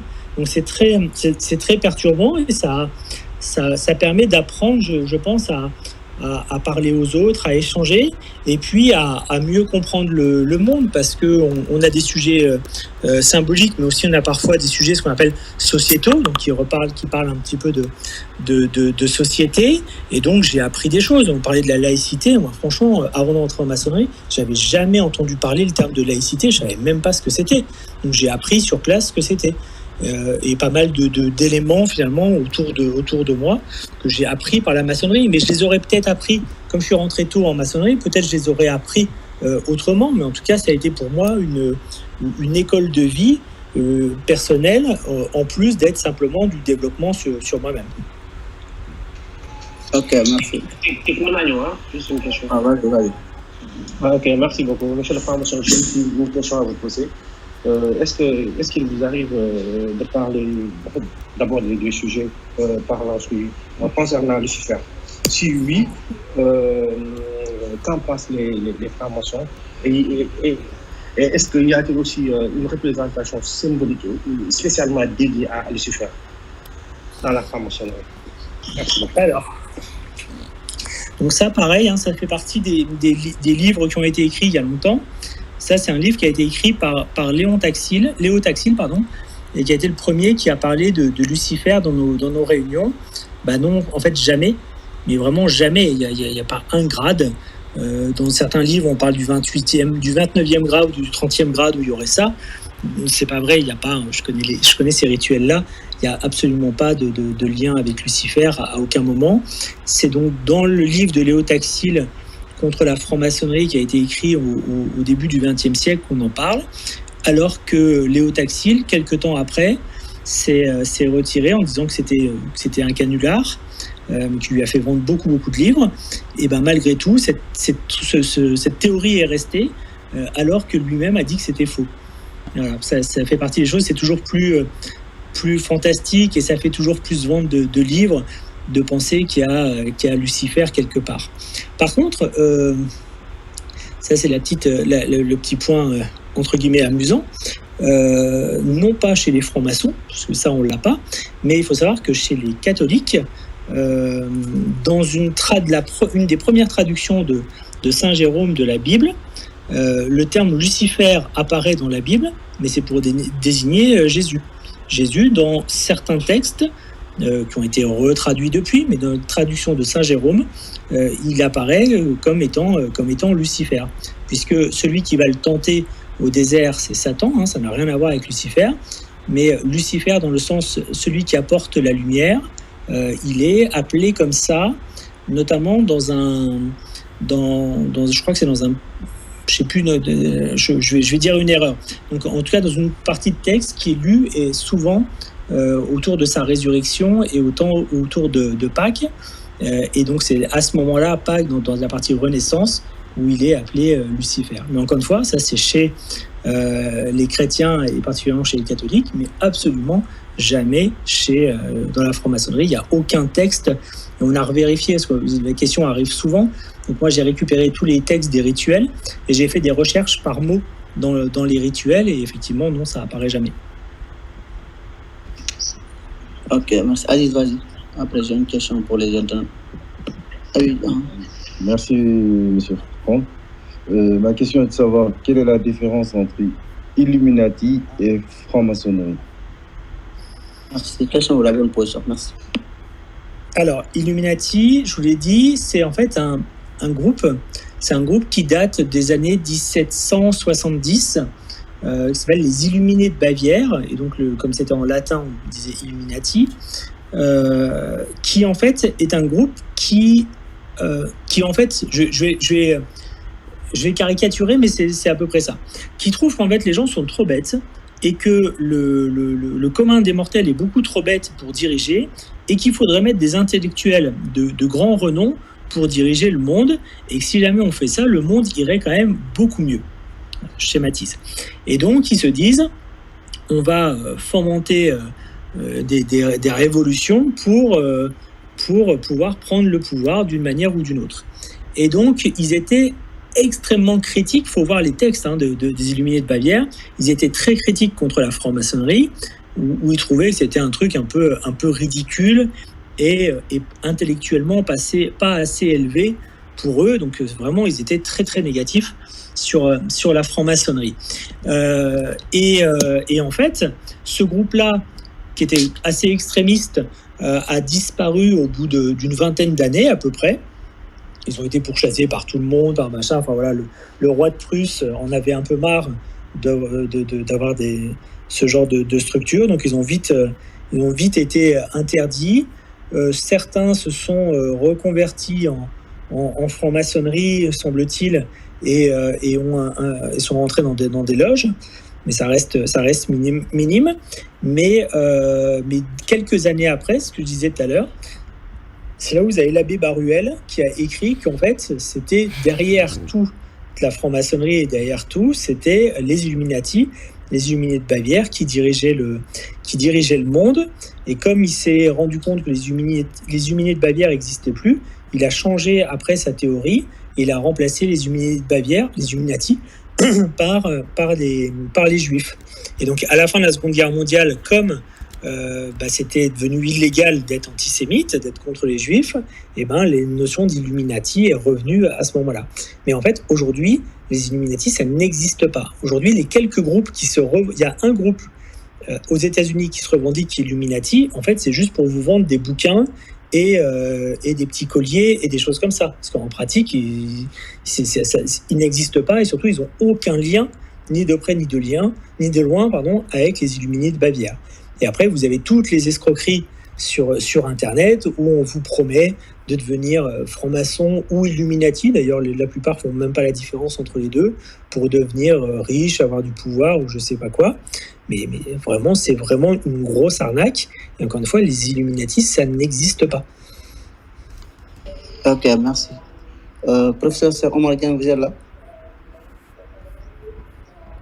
Professeur ok, Tiz, vas-y. C'est une Tiz, pas une Tiz. Je suis en bloc. Ah, ok. Ouais, Junior, vas-y. Oui, rebonsoir. Dafa mel ni Cheikh Omar, il est disponible là. Il a cliqué son... Ah, ok, c'est bon. Professeur, waaw, ñoo lay déglu, bismillah. Waaw, asalaamaaleykum wa rahmatullah. Waaleykum salaam. Bonjour à tous. Donc, je suis là depuis tout à l'heure. C'est un plaisir vraiment d'être ici parmi vous. J'ai écouté religieusement l'exposant, donc par rapport à la maçonnerie. Donc, j'aimerais peut-être apporter quelques précisions, si vous me le permettez.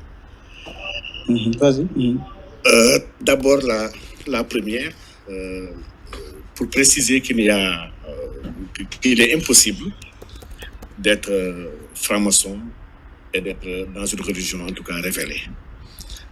Ça, je le précise bien. Je vais prendre exemple sur la religion musulmane et la religion chrétienne que je connais mieux. En islam, il est impossible de ne pas reconnaître la supériorité ou la suprématie de Dieu par rapport à son serviteur, primo. Secondo, d'être dans une soumission parfaite. C'est même, je pense, la signification du mot islam. C'est la soumission. D'être en parfaite soumission devant les décrets et les ordres qui émanent d'Allah subhanahu wa ta'ala, de son prophète. Ce critère-là est remis en question par la maçonnerie, qui n'accepte pas un ordre, en tout cas, supérieur sur l'adepte. Pourquoi je dis ça? Je parle bien sous le contrôle d'un frère qui est dans le room.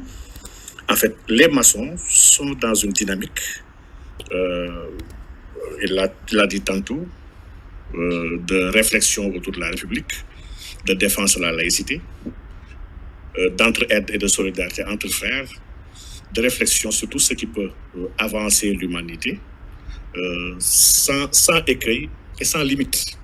Avec beaucoup de combats aujourd'hui qui sont menés dans le monde, à savoir la liberté de personnes, la liberté de conscience, la liberté exclusive de culte, l'homosexualité, l'orientation sexuelle. Tous ces combats, en fait, sont portés, revendiqués et agréés par les frères maçons, qui trouvent que c'est humaniste. Alors que la religion révélée, en tout cas l'islam, interdit ces réalités. Ça, c'est le premier ordre. Deuxièmement, par rapport à la religion chrétienne, c'est vraiment clair. La première bulle papale ou pontificale, c'est celle de Clément XII, qui s'appelait, je pense, In Eminenti Apostolatus Specula.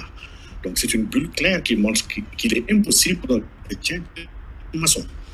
Donc après cette déclaration papale de 1738, beaucoup d'autres bulles sont venues avec d'autres papes pour montrer qu'il est impossible d'être chrétien et franc-maçon en même temps. Donc ça, c'est une chose de claire. Pendant des siècles, beaucoup de maçonnologues ont écrit sur ces questions-là. Je parle de Yves Livernet ou bien même de grands maîtres maçons comme Roger Dachès qui a écrit sur la maçonnerie. Donc on sait sincèrement que dans les religions monothéistes pures, le croyant est soumis à un ordre qui lui est supérieur. Cet ordre-là, c'est Allah subhanahu wa ta'ala ou Dieu, quelle que soit la langue dans laquelle cette religion-là s'incarne. Et dans cet ordre-là, nous ne réfléchissons pas et nous ne remettons pas en question les interdits divins. Dans le temple, c'est possible. Donc ça, c'est le premier point sur lequel je voulais intervenir. En entendant ou en écoutant le frère qui est dans la loge, c'est comme la maçonnerie, et voilà, il peint la maçonnerie comme étant une maçonnerie d'origine écossaise, celle qui est d'Angleterre, la grande loge unie d'Angleterre, qui reconnaît l'existence de Dieu, etc. J'aimerais juste préciser à son encontre qu'il n'y a pas une seule maçonnerie. Il y a des maçonneries dans le monde. Et de ces maçonneries-là, voilà, chaque personne avec ses attirances ou bien ses préoccupations. Certains sont entrés dans la maçonnerie pour se faire un carnet d'adresse, pour avoir beaucoup plus de contacts, de connaissances et de réseaux.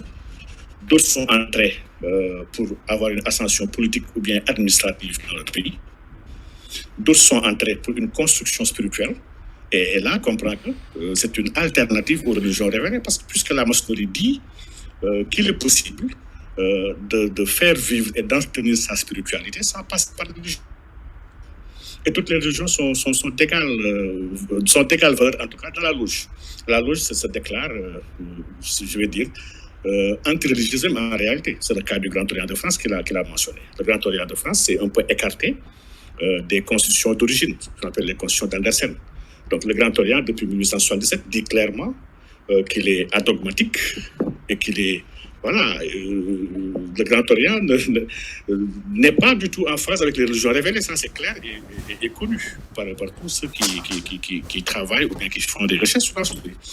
Donc,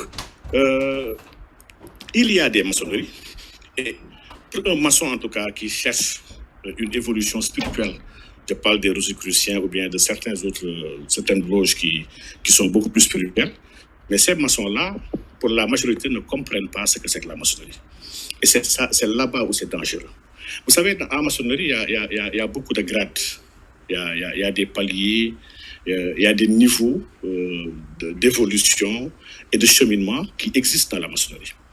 En réalité, ceux qui sont dans les grades inférieurs, je les appelle comme ça, bon, c'est des gens qui sont jusqu'au, je vais dire, aux loges bleues et rouges.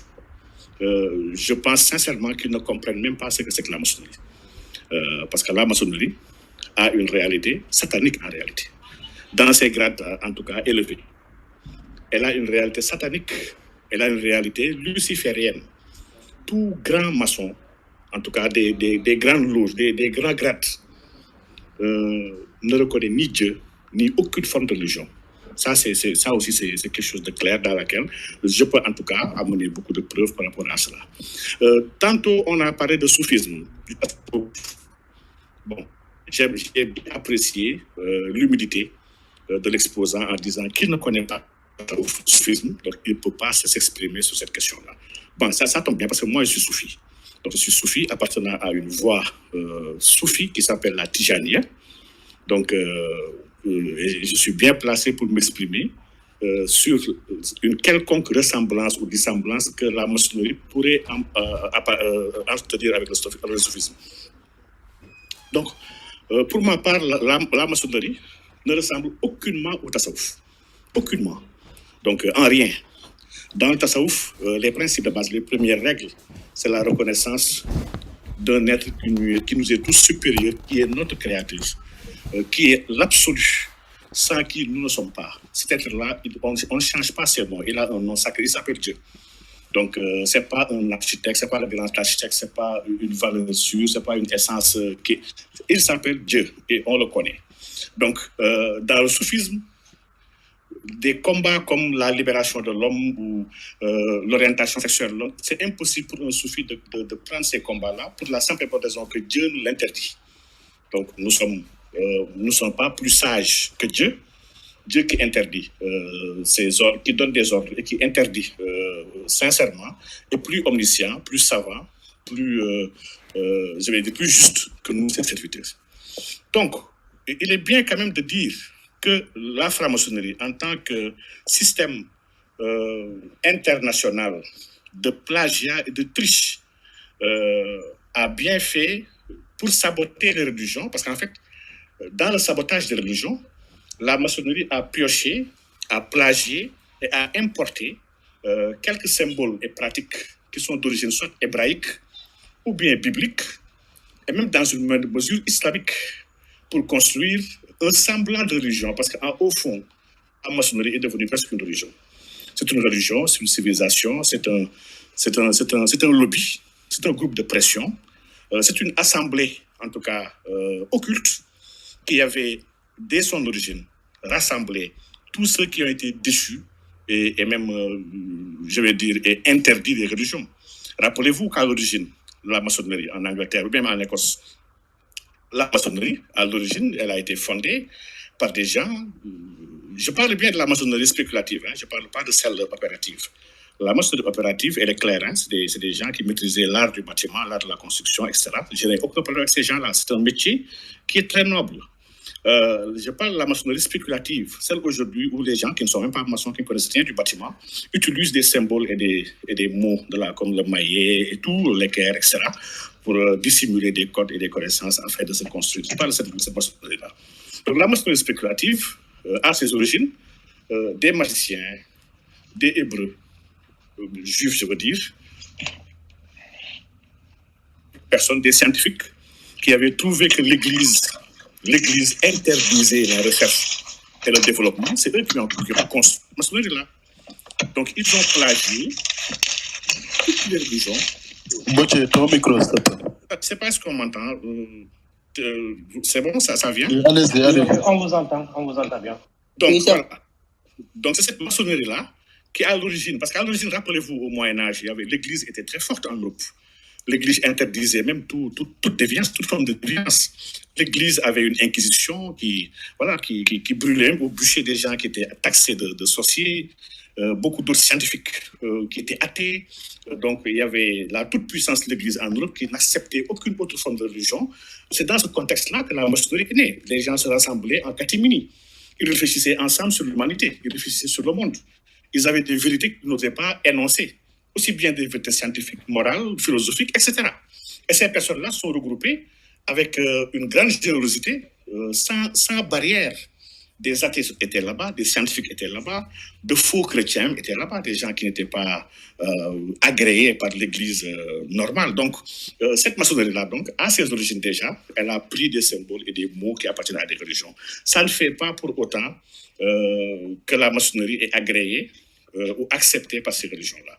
Donc, ces points-là, pour moi, étaient vraiment très importants. Par rapport aux Illuminati, bon, ça, c'est très important, ce qu'il dit. Bon, je pense que le monsieur, le frère qui est là, donc, ignore en réalité la maçonnerie. Parce qu'en fait, c'est possible. Il est bien possible d'être dans la maçonnerie et ne pas comprendre réellement la maçonnerie. Et comme je vous ai dit tout à l'heure, il y a beaucoup de maçonnerie. Il y a des maçonneries. Et ce mot-là même ne vient même pas de moi, d'ailleurs, heureusement. Roger Dachès, qui a été le grand maître, le vénérable du Grand Orient de France, l'écrit facilement avec Alain Bauer. Donc, c'est quelque chose de connu et clair chez les maçons. Donc, les Illuminati, effectivement, sont nés en Allemagne, à Bavière, et c'est en 1766 en réalité. Les Illuminati existent toujours. C'est une forme de maçonnerie beaucoup plus intense et beaucoup plus satanique, en fait. Elle est beaucoup plus luciférienne. Aujourd'hui, elle est beaucoup plus forte aux États-Unis et un peu aujourd'hui en Afrique. Donc, les Illuminati sont toujours là. Et avec leurs symboles et tout, il y a des gens qui écrivent. Ce n'est pas de l'arnaque, ce n'est pas du jeu. Et il y a pire, il y a des Urlodge, ce qu'on appelle les Urlodge, ils sont 36 dans le monde. Et ça, ce sont les maçons et francs-maçons en réalité. Donc, c'est juste dire que c'est une entreprise assez grave. Actuellement, ils sont en recrutement un peu partout dans les pays pauvres. Ils essaient de miroiter aux gens une société réfléchie, une société ouverte de pensée, ce qui est totalement faux. Je dis toujours l'exemple, le plus parfait exemple. Ici au Sénégal, on a des loges. Nous avons il y a presque tout le Grand Orient de France est présent ici à Dakar. La grande loge nationale française a des représentations ici au Sénégal. Aventurons-nous à aller devant une loge maçonnique et vouloir entrer pour avoir des renseignements, on vous dénie l'entrée. Une société qui est purement philosophique, qui est philanthropique, qui est ouverte en pensée et en connaissance, n'interdit pas d'accès des profanes en réalité. Ici, à Dakar, lorsque je vais aller dans une mosquée, la mosquée n'est pas fermée. Je peux entrer dans la mosquée pour visiter, parce qu'on ne cache rien dans l'islam. Lorsque je veux aller dans une église pour comprendre les réalités de l'église, Mais évidemment, les gens ne me rejettent pas. Le père peut m'accueillir et me parler de la Bible et de la vie de Jésus. Mais même les francs-maçons qui sont là au Sénégal n'osent pas assumer leur maçonnerie.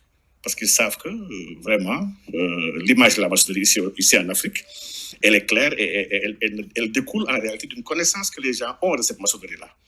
Donc, en gros, ce que je voulais apporter, d'abord, peut-être je vais intervenir à nouveau, Inch'Allah, mais je suis ravi de voir que déjà il y a un frère qui est là. J'aimerais bien qu'il me dise quel est son grade dans la maçonnerie. Je crois comprendre qu'il est du Golfe, du Grand Orient de France.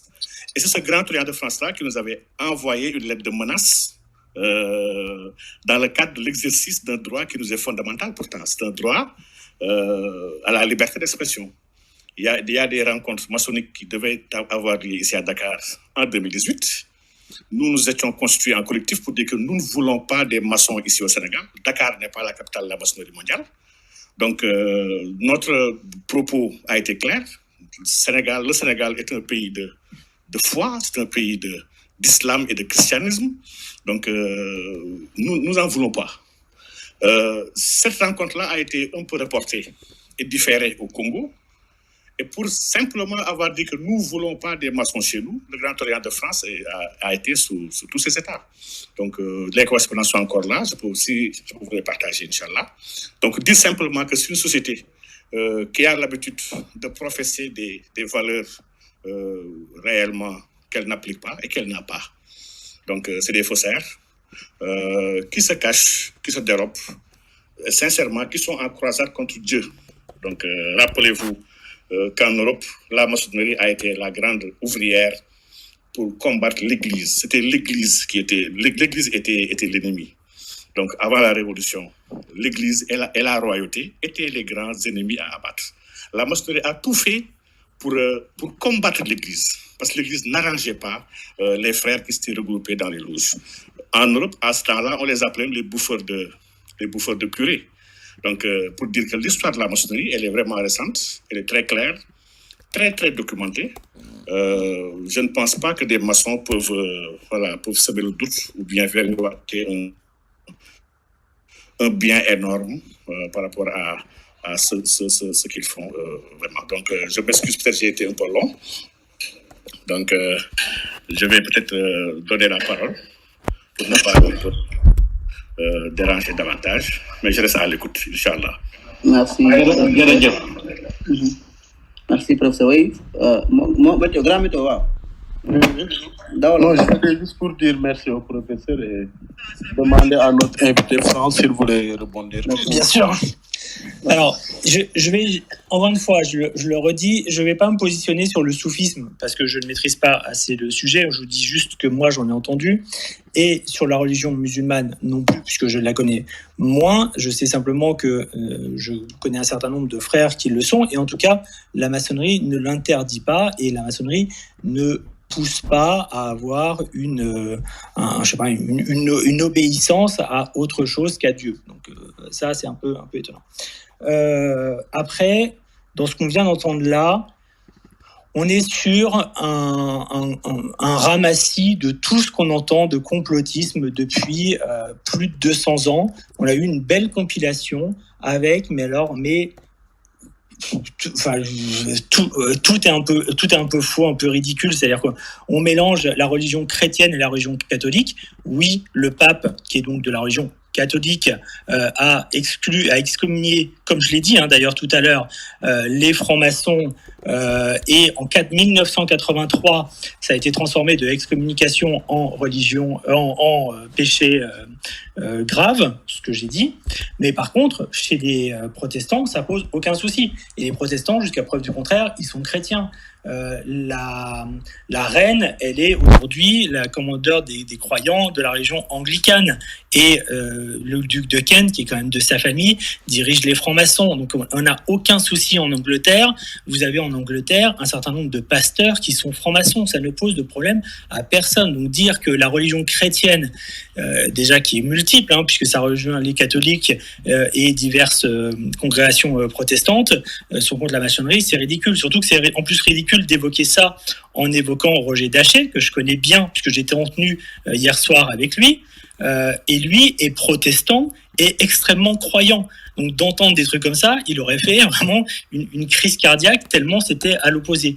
Et sur tout le reste, Illuminati, luciférien, machin, tout ça, enfin franchement, il faut lire ne serait-ce qu'un peu de bouquins sérieux sur l'histoire de la maçonnerie et voir que tout ça est faux et vient de ce que je vous ai dit tout à l'heure, de Baruel à peu près en 1700 et quelques. Donc c'est bien de sortir 2-3 dates et 2-3 noms. Et en plus, Daché n'a jamais été grand maître du Grand Orient de France. Il est à la LNF depuis maintenant très très longtemps. Il n'a jamais été au Grand Orient de France. Enfin, voilà, donc il y a beaucoup d'erreurs, beaucoup d'approximations sur encore une fois, de colporter des choses qui sont complètement ridicules. Et l'histoire de loge d'en bas, loge bleue, loge rouge versus des machins, etc.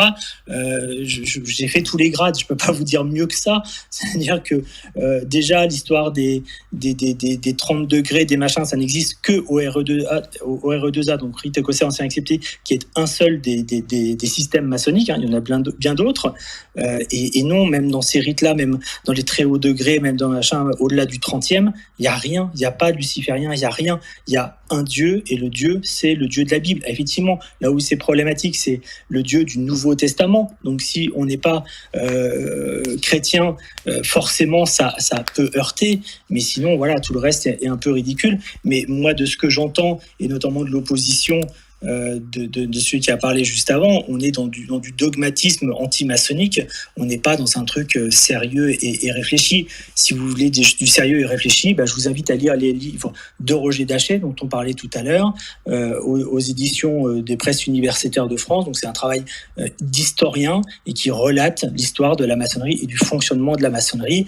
Et je pense que Roger Daché, vu sa position effectivement de grand maître de la LNF et pas du Grand Orient de France, a une connaissance plus que pointue dessus. Et puis après, pour mieux comprendre la relation entre religion et franc-maçonnerie, notamment par rapport aux catholiques qu'on a évoqués, il y a aujourd'hui un prêtre dominicain qui s'appelle Jérôme Rousse-Lacordaire, qui a fait des conférences qu'on trouve en ligne, qui a fait aussi des livres pour bien expliquer la dissension entre les deux. Et oui, effectivement, aujourd'hui, pour un catholique, être franc-maçon, c'est encore être en état de péché grave, tel que l'a défini non pas le pape, mais là c'est la Congrégation pour la doctrine de la foi qui a fait évoluer en 1983 sa position par rapport à l'excommunication. Mais voilà, enfin, je ne peux pas revenir sur tous les arguments, sur tous les éléments, il y en a trop, et c'est vraiment trop l'élément basique. Je pourrais vous le faire par écrit sur tous les points, mais là ça va prendre trop de temps. Ok, merci. Très bien. Est-ce que Tiz est là? C'est une Tiz? Tiz, dafa jàpp, ok. Junior, tu veux rebondir? Dafa jàpp, Tiz, waaw, dafa jàpp, voilà. Ok. Daa mel ni professeur aussi bëgg na lien après grand bail. Professeur, waaw. Non, bàyyi professeur dem ba pare parce que il avait déjà la parole. Si on continue, après moi je peux intervenir. D'accord, merci Baye. Professeur, waaw. mu ñëw waaw demal. D'accord, donc je remercie encore le frère d'être rebondi sur ces problématiques-là. Donc effectivement, quand je parle de la bulle papale, je ne parle pas de l'ensemble des chrétiens, puisque le Vatican n'est pas le centre, en tout cas, de toute la religion chrétienne. Mais en tout cas, elle est antérieure et c'est la première, bien avant le protestantisme. Donc la religion chrétienne était d'abord catholique. Et par rapport à ces bulles, vraiment c'est clair, en tout cas, sur l'enseignement du Christ, l'enseignement en tout cas originel du Christ, qui ne se distingue d'ailleurs pas avec l'enseignement de l'ensemble des prophètes, puisque eux tous, ils ont professé un même message. Toutes ces religions révélées-là ne sont pas, en tout cas, en phase sur des congrégations secrètes, occultes, de prise de décision et de réflexion sur des chantiers différents des voies et méthodes qui ont été enseignées par les prophètes. Donc ça, je ne vais pas y revenir. Quand je parlais d'ailleurs d'Alain Bauer et de Roger Daché et Alain Bauer ont écrit ensemble un livre qui s'appelle Les symboles de la maçonnerie. Donc Alain Bauer a été grand maître du Grand Orient de France. Roger Daché, effectivement, évidemment, on sait qu'il est à la NF, donc les bibliographies et tout, on les connaît. Donc, simplement redire, comme il l'a bien précisé sur l'islam et sur le christianisme, dire que il y a des francs-maçons, il y a des frères qui sont musulmans et que ça ne pose pas problème à la maçonnerie. Je pense que moi, en parlant de l'incompatibilité, je me place pas à la maçonnerie. Je dis que pour l'islam, c'est impossible d'appartenir à la maçonnerie. Maintenant, la maçonnerie peut dire que j'accepte tout le monde. Il peut accepter n'importe quelle personne. Et ces gens-là ne sont résolument pas de bons musulmans. Je ne vais même pas dire bons musulmans, ils ne sont pas musulmans en réalité. Parce qu'un musulman, c'est d'abord quelqu'un qui accepte la religion telle qu'elle, sans demi-mesure, sans restriction. On ne peut pas être d'accord sur certaines choses dans l'islam et dire que pour certaines autres choses, je ne suis pas d'accord. Ça, ce n'est pas possible. La foi, elle est totale, entière et intégrale. On l'accepte totalement ou bien on la rejette. Donc, pour l'islam, en tout cas, c'est très clair. On ne peut pas être un maçon et être musulman. Pour les maçons, d'ailleurs, je ne vais pas me prononcer pour vous parce que vous pouvez accepter tout le monde, étant donné que c'est une société qui se targue d'être une société de pensée. Donc, par rapport à ce qu'il a dit sur les grades, effectivement et évidemment, je parlais du rite écossais ancien et accepté, la REA. Je ne parle pas d'autres rites. Donc, pour la REA, effectivement, il y a des loges. Il y a 4 types de loges avec des réalités claires. Des loges bleues et rouges, des loges noires et des loges blanches. Donc ça, c'est quelque chose de connu aussi. Donc il y a des obédiences, il y a des loges qui suivent ce rite-là. Comme il y en a d'autres qui suivent d'autres rites. Le rite français, le rite York, il y a le rite Misraël, il y a d'autres rites. Et ces rites-là ont été écrits. Ce qui est intéressant avec la maçonnerie, c'est qu'il y a des écrivains, il y en a beaucoup qui ont écrit. Donc il y a des anti-maçonniques aussi qui ont écrit. Et le travail plutôt est un travail de confrontation, d'analyse, de décryptage pour voir réellement de quoi il s'agit. Donc ici au Sénégal, que nous connaissons vraiment bien, l'histoire de la maçonnerie, depuis ses origines, a été vraiment très claire. La maçonnerie est entrée au Sénégal par Saint-Louis. Et c'est des commerçants bordelais et marseillais qui ont créé la première loge du Sénégal, qui s'appelle la loge Saint-Jacques des Amis de la Saint-Beuve. Et cette loge-là a été reconnue par le Grand Orient de France. Donc cette loge-là fonctionnait et n'admettait aucun noir en réalité. Donc, et pourtant, c'était en 1700 et quelques, en 1787-84, une de ces dates-là. Donc la maçonnerie a fait son chemin à Saint-Louis, où aucun Sénégalais n'appartenait à ces loges-là. Donc les Sénégalais avaient une conscience claire et nette sur ce qu'est la maçonnerie et ce que faisaient les maçons. Cette conscience-là a suivi les maçons jusqu'à présent. Donc, pour le redire en tout cas, il y a des loges, même ici au Sénégal, peut-être avec la discussion on pourrait y arriver, il y a des pratiques très malsaines que font des maçons dans certaines loges. Donc, nous, on les appelle à peu près les loges bizarres. Je peux citer par exemple les loges qui sont obédientes ou bien qui réfléchissent ou qui adulent Cambacérès qui est connu chez les Français, donc où des gens s'adonnent à des rites, à des pratiques, je vais dire homosexuelles.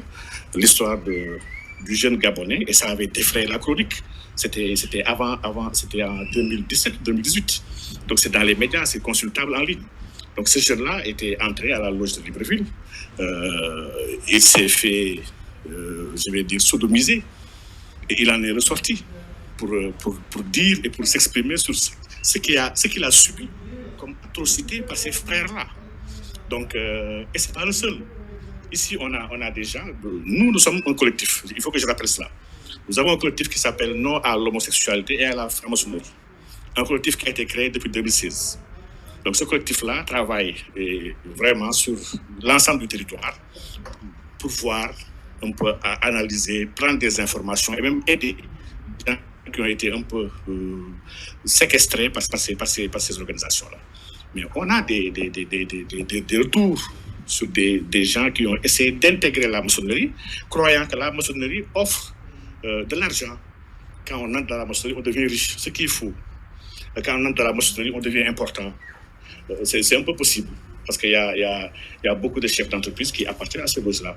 Et il y a des réseaux qui se font, il y a des possibilités qui se font, et il y a une fraternité qui lie ces gens-là à telle enseigne qu'un maçon a comme frère, d'abord, son frère de loge. Et en vertu de cela, il se donne des facilités. Et tout à l'heure, quelqu'un l'a énoncé dans le club, mais c'est une réalité ici en Afrique noire. Les maçons entre eux, ils cèdent. Les maçons entre eux, ils sont tenus par un serment. Ils appellent ça un serment, c'est pas un serment maçonnique. Et ces maçons-là se donnent des pichenettes, en fait, en tant que ministre, en tant que député, en tant que chef d'entreprise. Mais ils font des choses qui ne sont absolument pas saines, qui ne sont pas démocratiques, qui ne sont pas louables, qui ne sont pas vertueuses, en fait. Donc, je m'étonne de voir que c'est une société qui dit qu'ils sont vertueux, qu'ils sont humanistes, qu'ils aident les gens, qu'ils sont philanthropes. Alors que dans le fond et dans la réalité, en tout cas, dans la réalité pratique ici sur le continent africain, ce n'est pas le cas. Donc, c'est des pratiques malsaines, des pratiques violentes, des pratiques, en tout cas, contradictoires avec la foi monothéiste que nous avons reçue du prophète Abraham et qui a été enseignée par Jésus et par Mohammed sallallahu alayhi wa sallam. Donc, sincèrement, c'est une société, en tout cas, assez multiple, assez hétérogène. Il y en a qui croient en Dieu, comme il a dit, c'est vrai. Il y en a qui disent que Dieu, ils croient en un Dieu. Donc, si je ne me trompe, Andersen, qui a écrit les premières constitutions en 1717, était même membre, en tout cas, de l'Église. Donc, c'est des gens qui croient en Dieu, qui disent qu'ils sont dans des loges, c'est vrai, ça en existe. Mais dans le fond et dans la majorité, la maçonnerie est assez hétéroclite. Et des satanistes s'y trouvent, des occultistes s'y trouvent, des athées s'y trouvent. Et c'est un mix de l'ensemble de ces pratiques-là aujourd'hui que nous appelons la maçonnerie. Donc peut-être je voulais apporter un peu ces éclairages-là. Donc tout en réaffirmant, sans aucune ambiguïté, qu'un maçon ne peut être un soufi. Le soufisme n'accepte pas la maçonnerie. Il n'accepte pas, il ne l'agrée pas. C'est contre les principes et la philosophie du tasawwuf, du soufisme. Donc, un soufi ne peut appartenir à aucune autre organisation qui prêche et qui prône la liberté absolue de conscience et de culte. C'est impossible pour un soufi, ni pour un musulman d'ailleurs. Donc, je vous remercie. Salam alaikum. Maaleykum salaam. ala TikTok yéen a ngi ci ba léegi. waaw ñu ngi ci waaw. Merci professeur. Merci beaucoup. ñu ngi ci waaw. Professeur. Tu as la parole après. Professeur. waaw sëriñ bi. Abdoulaye Cissé la Abdallah bu Clair Vision. ah macha allah sang bi ziar naa la bu baax. ziar naa la naka bu yaa ngi ci jàmm. xam naa après follow ma parce que maa ngi la kii woon mais mënuma la woon a topp. Ok, professeur. D'accord. am na ku doon bëggoon lire ab kan la woon tiis. C'était Baye d'abord. Sëriñ Baye. Ah, dëgg man Sëriñ Baye. Grand Baye. Non, c'est correct.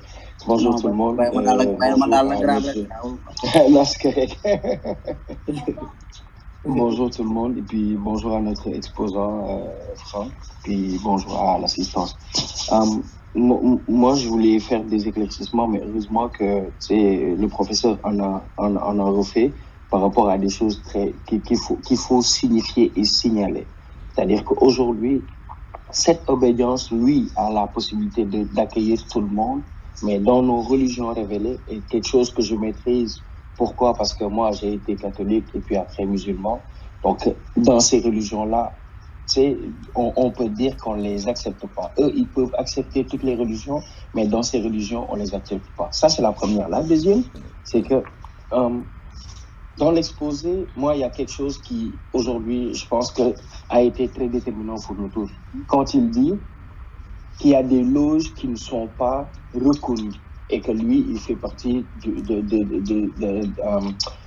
qui fait partie dans la loge qui n'est pas reconnue. Donc, ce qui veut dire, aujourd'hui, nous, le problème, il reste entier dans la mesure où beaucoup de choses se passent en Afrique, parce que moi, je préfère parler d'Afrique que de parler dans le général. Beaucoup de choses se passent en Afrique, surtout par nos dirigeants, et soi-disant cautionnées par la maçonnerie. Et s'il me dit, oui, on a déjà posé la question, mais ça s'arrête là, on a un problème. Parce qu'aujourd'hui, par exemple, ce qu'on voit, c'est que dans les débats, si quelqu'un, Météo utilise la religion pour parler de quelque chose, mais ces mêmes religieux vont revenir pour dire soit c'est vrai, l'affirmer ou l'infirmer. Mais quand, par exemple, il dit, lui, il peut rien faire par rapport à cela, ou les grandes loges ne peuvent rien faire par rapport à cela, on a un problème. Et le problème reste entier dans la mesure où on vit beaucoup de contre-nature en Afrique et que c'est cautionné, soi-disant, par la maçonnerie. Ça, c'est ma question ou mon interrogation, on va dire. La deuxième chose, c'est que si vous allez puiser dans toutes ces religions-là pour aller mettre en place quelque chose comme la maçonnerie, est-ce qu'il y a je veux dire, quelque chose d'original dans toute cette histoire-là? Parce que ce que nous savons partout en Afrique, mais il y a des organisations, que ce soit soufistes, que ce soit religieuses, qui prônent ces mêmes choses, mais juste en disant que Dieu est unique. Nous sommes d'accord qu'il y a une puissance et c'est Dieu. Mais toutes ces choses sont faites. Pourquoi la maçonnerie? Pourquoi nous devons vous croire, vous, et ne pas croire à toutes ces personnes que vous avez, vous, jugées de complotistes? Parce que vous êtes en train de dire que ça fait 200 ans qu'il y a des complotistes. Fine. Mais pourquoi nous, on doit vous croire, vous? Parce que vous êtes dedans? Mais il y a tellement de choses qu'on se pose des questions et que les réponses ne sont pas claires. Les réponses sont juste, c'est juste de la confrontation. Et il n'y a même pas de confrontation historique ou quoi que ce soit, mais juste de la confrontation. Moi, je peux dire que j'étais avec le président, il est d'accord avec telle chose, mais ça ne veut pas dire que sur le terrain, c'est ce qui se passe. Et donc, la discussion peut être houleuse, mais ça ne nous aide pas à avancer.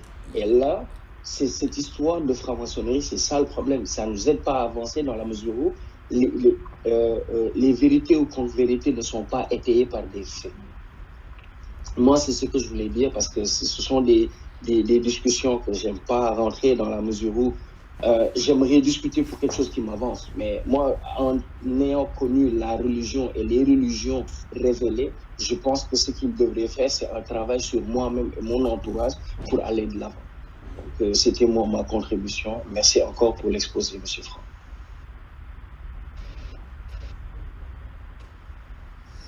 Juste si je peux réagir là-dessus, en fait, il faut bien comprendre qu'on n'a pas de volonté de se dire que la franc-maçonnerie, c'est la voie pour tout le monde. Effectivement, certains vont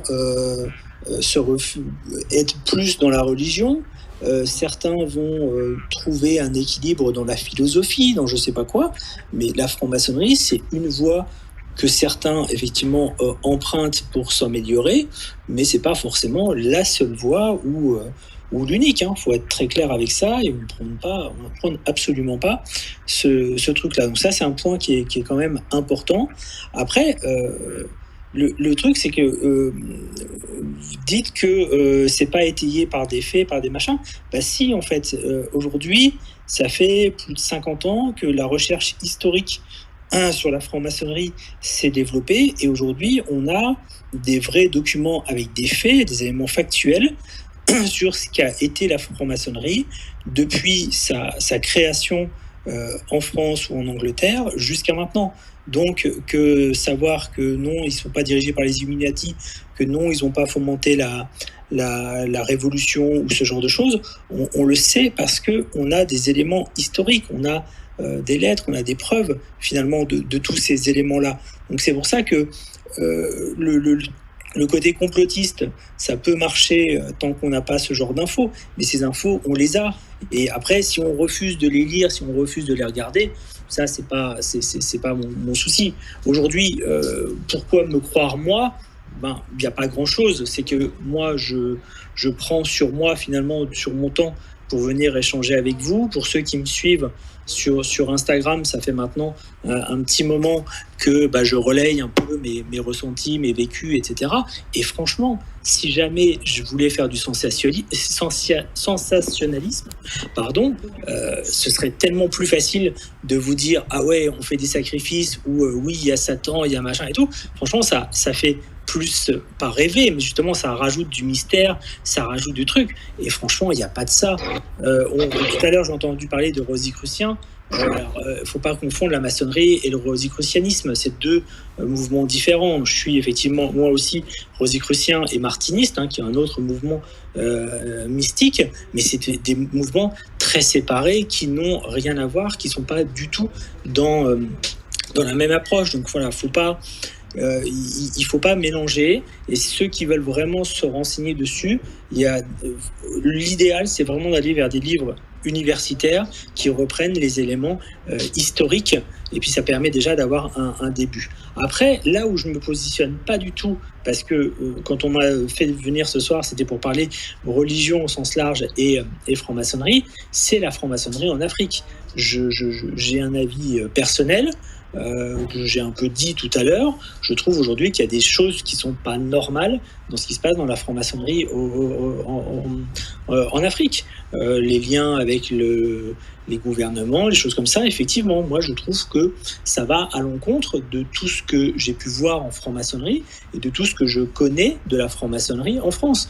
Alors là, de là à dire que la franc-maçonnerie en Afrique est très différente de celle en France, certainement, je pense qu'il y a vraiment des différences, même si je pense pas non plus qu'il y ait soit des Illuminati, soit du satanisme, des choses comme ça. Je pense que c'est beaucoup plus terre à terre et beaucoup plus financier, les rapports, et je dirais les mauvais rapports qui se passent là-bas. Mais encore une fois, j'ai pas d'avis à donner, j'ai pas de jugement à donner sur une maçonnerie que je ne connais pas, et j'en ai que des brides à l'extérieur, mais en tout cas le peu que j'en vois me donne pas envie, et je peux beaucoup plus comprendre l'avis, même si je trouve que ce sont des avis quand même très tranchés et plus dogmatiques qu'autre chose contre la franc-maçonnerie, mais je peux comprendre que quand on n'a pas de très bons exemples autour de soi, on puisse avoir une vision négative, à la différence par exemple de l'Angleterre, où la maçonnerie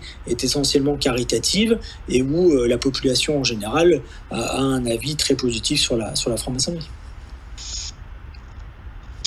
Alors, si je peux ajouter un mot, s'il vous plaît. Oui, vas-y, c'est qui? Ah oui, vas-y. Madame. Ça va, ouais, merci. Oui, bonsoir Franck, c'est très intéressant de vous écouter.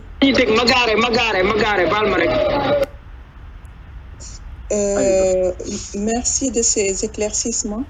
Alors moi, je suis vraiment pas sur un positionnement dogmatique, je suis vraiment pas la dingue de la foi dans la pratique ou autre, donc je parle d'un point de vue purement non dogmatique, justement, par rapport à ce que vous disiez tout à l'heure. Alors moi, je suis j'ai un sentiment par rapport à la franc-maçonnerie d'un truc très sectaire, en fait, très réseau secret, société secrète. Et pour le coup, même si vous si vous dites que la franc-maçonnerie en Europe est différente de l'Afrique, déjà j'aimerais comprendre quelle est la différence pour mieux saisir, parce que de fait, je vis en France depuis plusieurs années. Je n'ai jamais vu quelqu'un qui se dit que franc-maçon. Donc, il y a quelque chose de caché aussi. C'est pas affiché en France non plus comme si c'était une société idéale, ou bien comme si c'était une norme. Si je rebondis à ce que vous semblez véhiculer dans vos propos en disant que la franc-maçonnerie en Europe est différente par rapport à l'Afrique. Ici, c'est pas affiché non plus, c'est caché. Donc, de fait,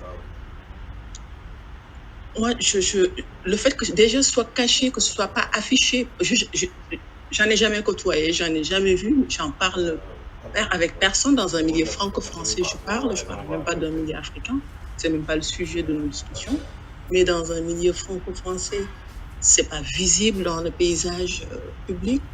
C'est voilà, il y a un côté complétiste qui vraiment me met beaucoup mal à l'aise et m'a toujours mis mal à l'aise par rapport à ça, sans forcément mettre de jugement de valeur dessus, mais c'est un jugement instinctif finalement que j'ai dessus par rapport à ce que je vois autour de moi.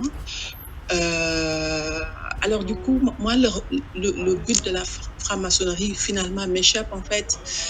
Si je prends les évangélistes, ils sont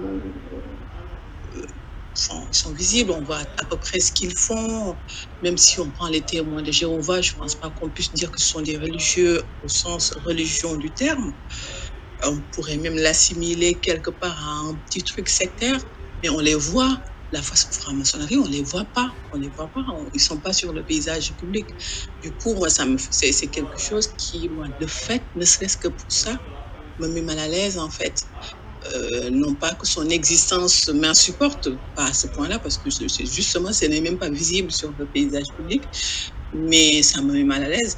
Mais ça me met d'autant plus mal à l'aise que tout à l'heure, vous semblez dire que en Afrique, finalement, c'est le chef de l'État qui est le président de la loge, même s'il ne pratique pas. Moi, je trouve ça...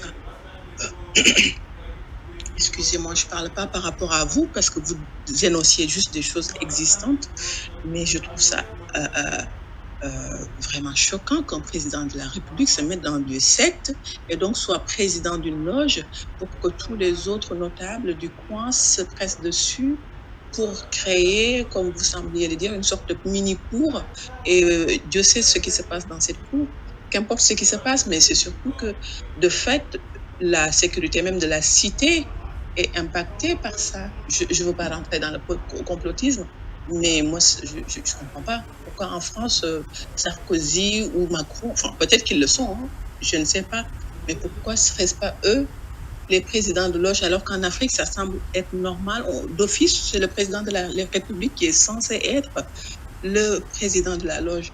Voilà, vous avez compris mon sentiment là-dessus. Tout ça, moi, me met très mal à l'aise. Je ne parle vraiment pas du point de vue religieux. Ceux qui sont là dans la room savent bien que je ne parle pas de religion. Donc, voilà, si vous pouvez m'éclairer sur ces différents points, moi, j'aimerais bien, et surtout notamment, comment ça se pratique en Afrique, puisque ça m'importe vraiment. Merci beaucoup. Alors, sur les différents points évoqués, alors sur le côté sectaire, je suis pas d'accord dans le sens où plusieurs concepts qui définissent finalement la secte, c'est déjà que c'est relativement facile de rentrer dans une secte, c'est difficile d'en sortir, et surtout, le principe de la secte, ça va être de vous séparer, parce que secte, ça veut dire couper, c'est de vous séparer de votre famille, de votre environnement, etc., pour vous garder évidemment du côté de la secte.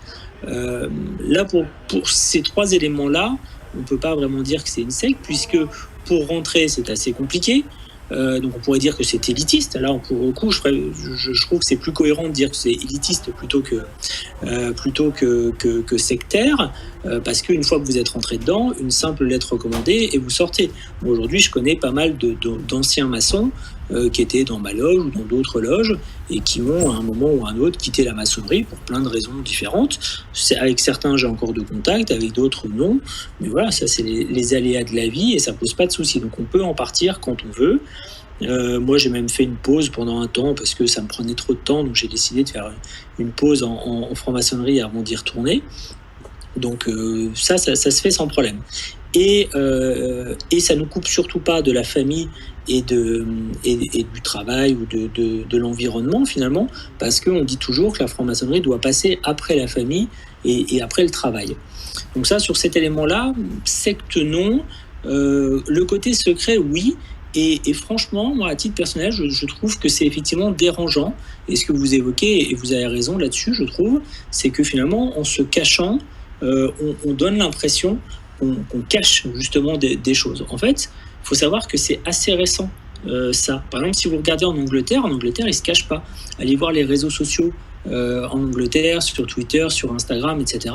La plupart sont francs-maçons, fiers de le dire, et le mettent directement dans leur bio, envoient des photos d'eux avec leur tablier, etc. Enfin, c'est très, très, très, très courant en Angleterre.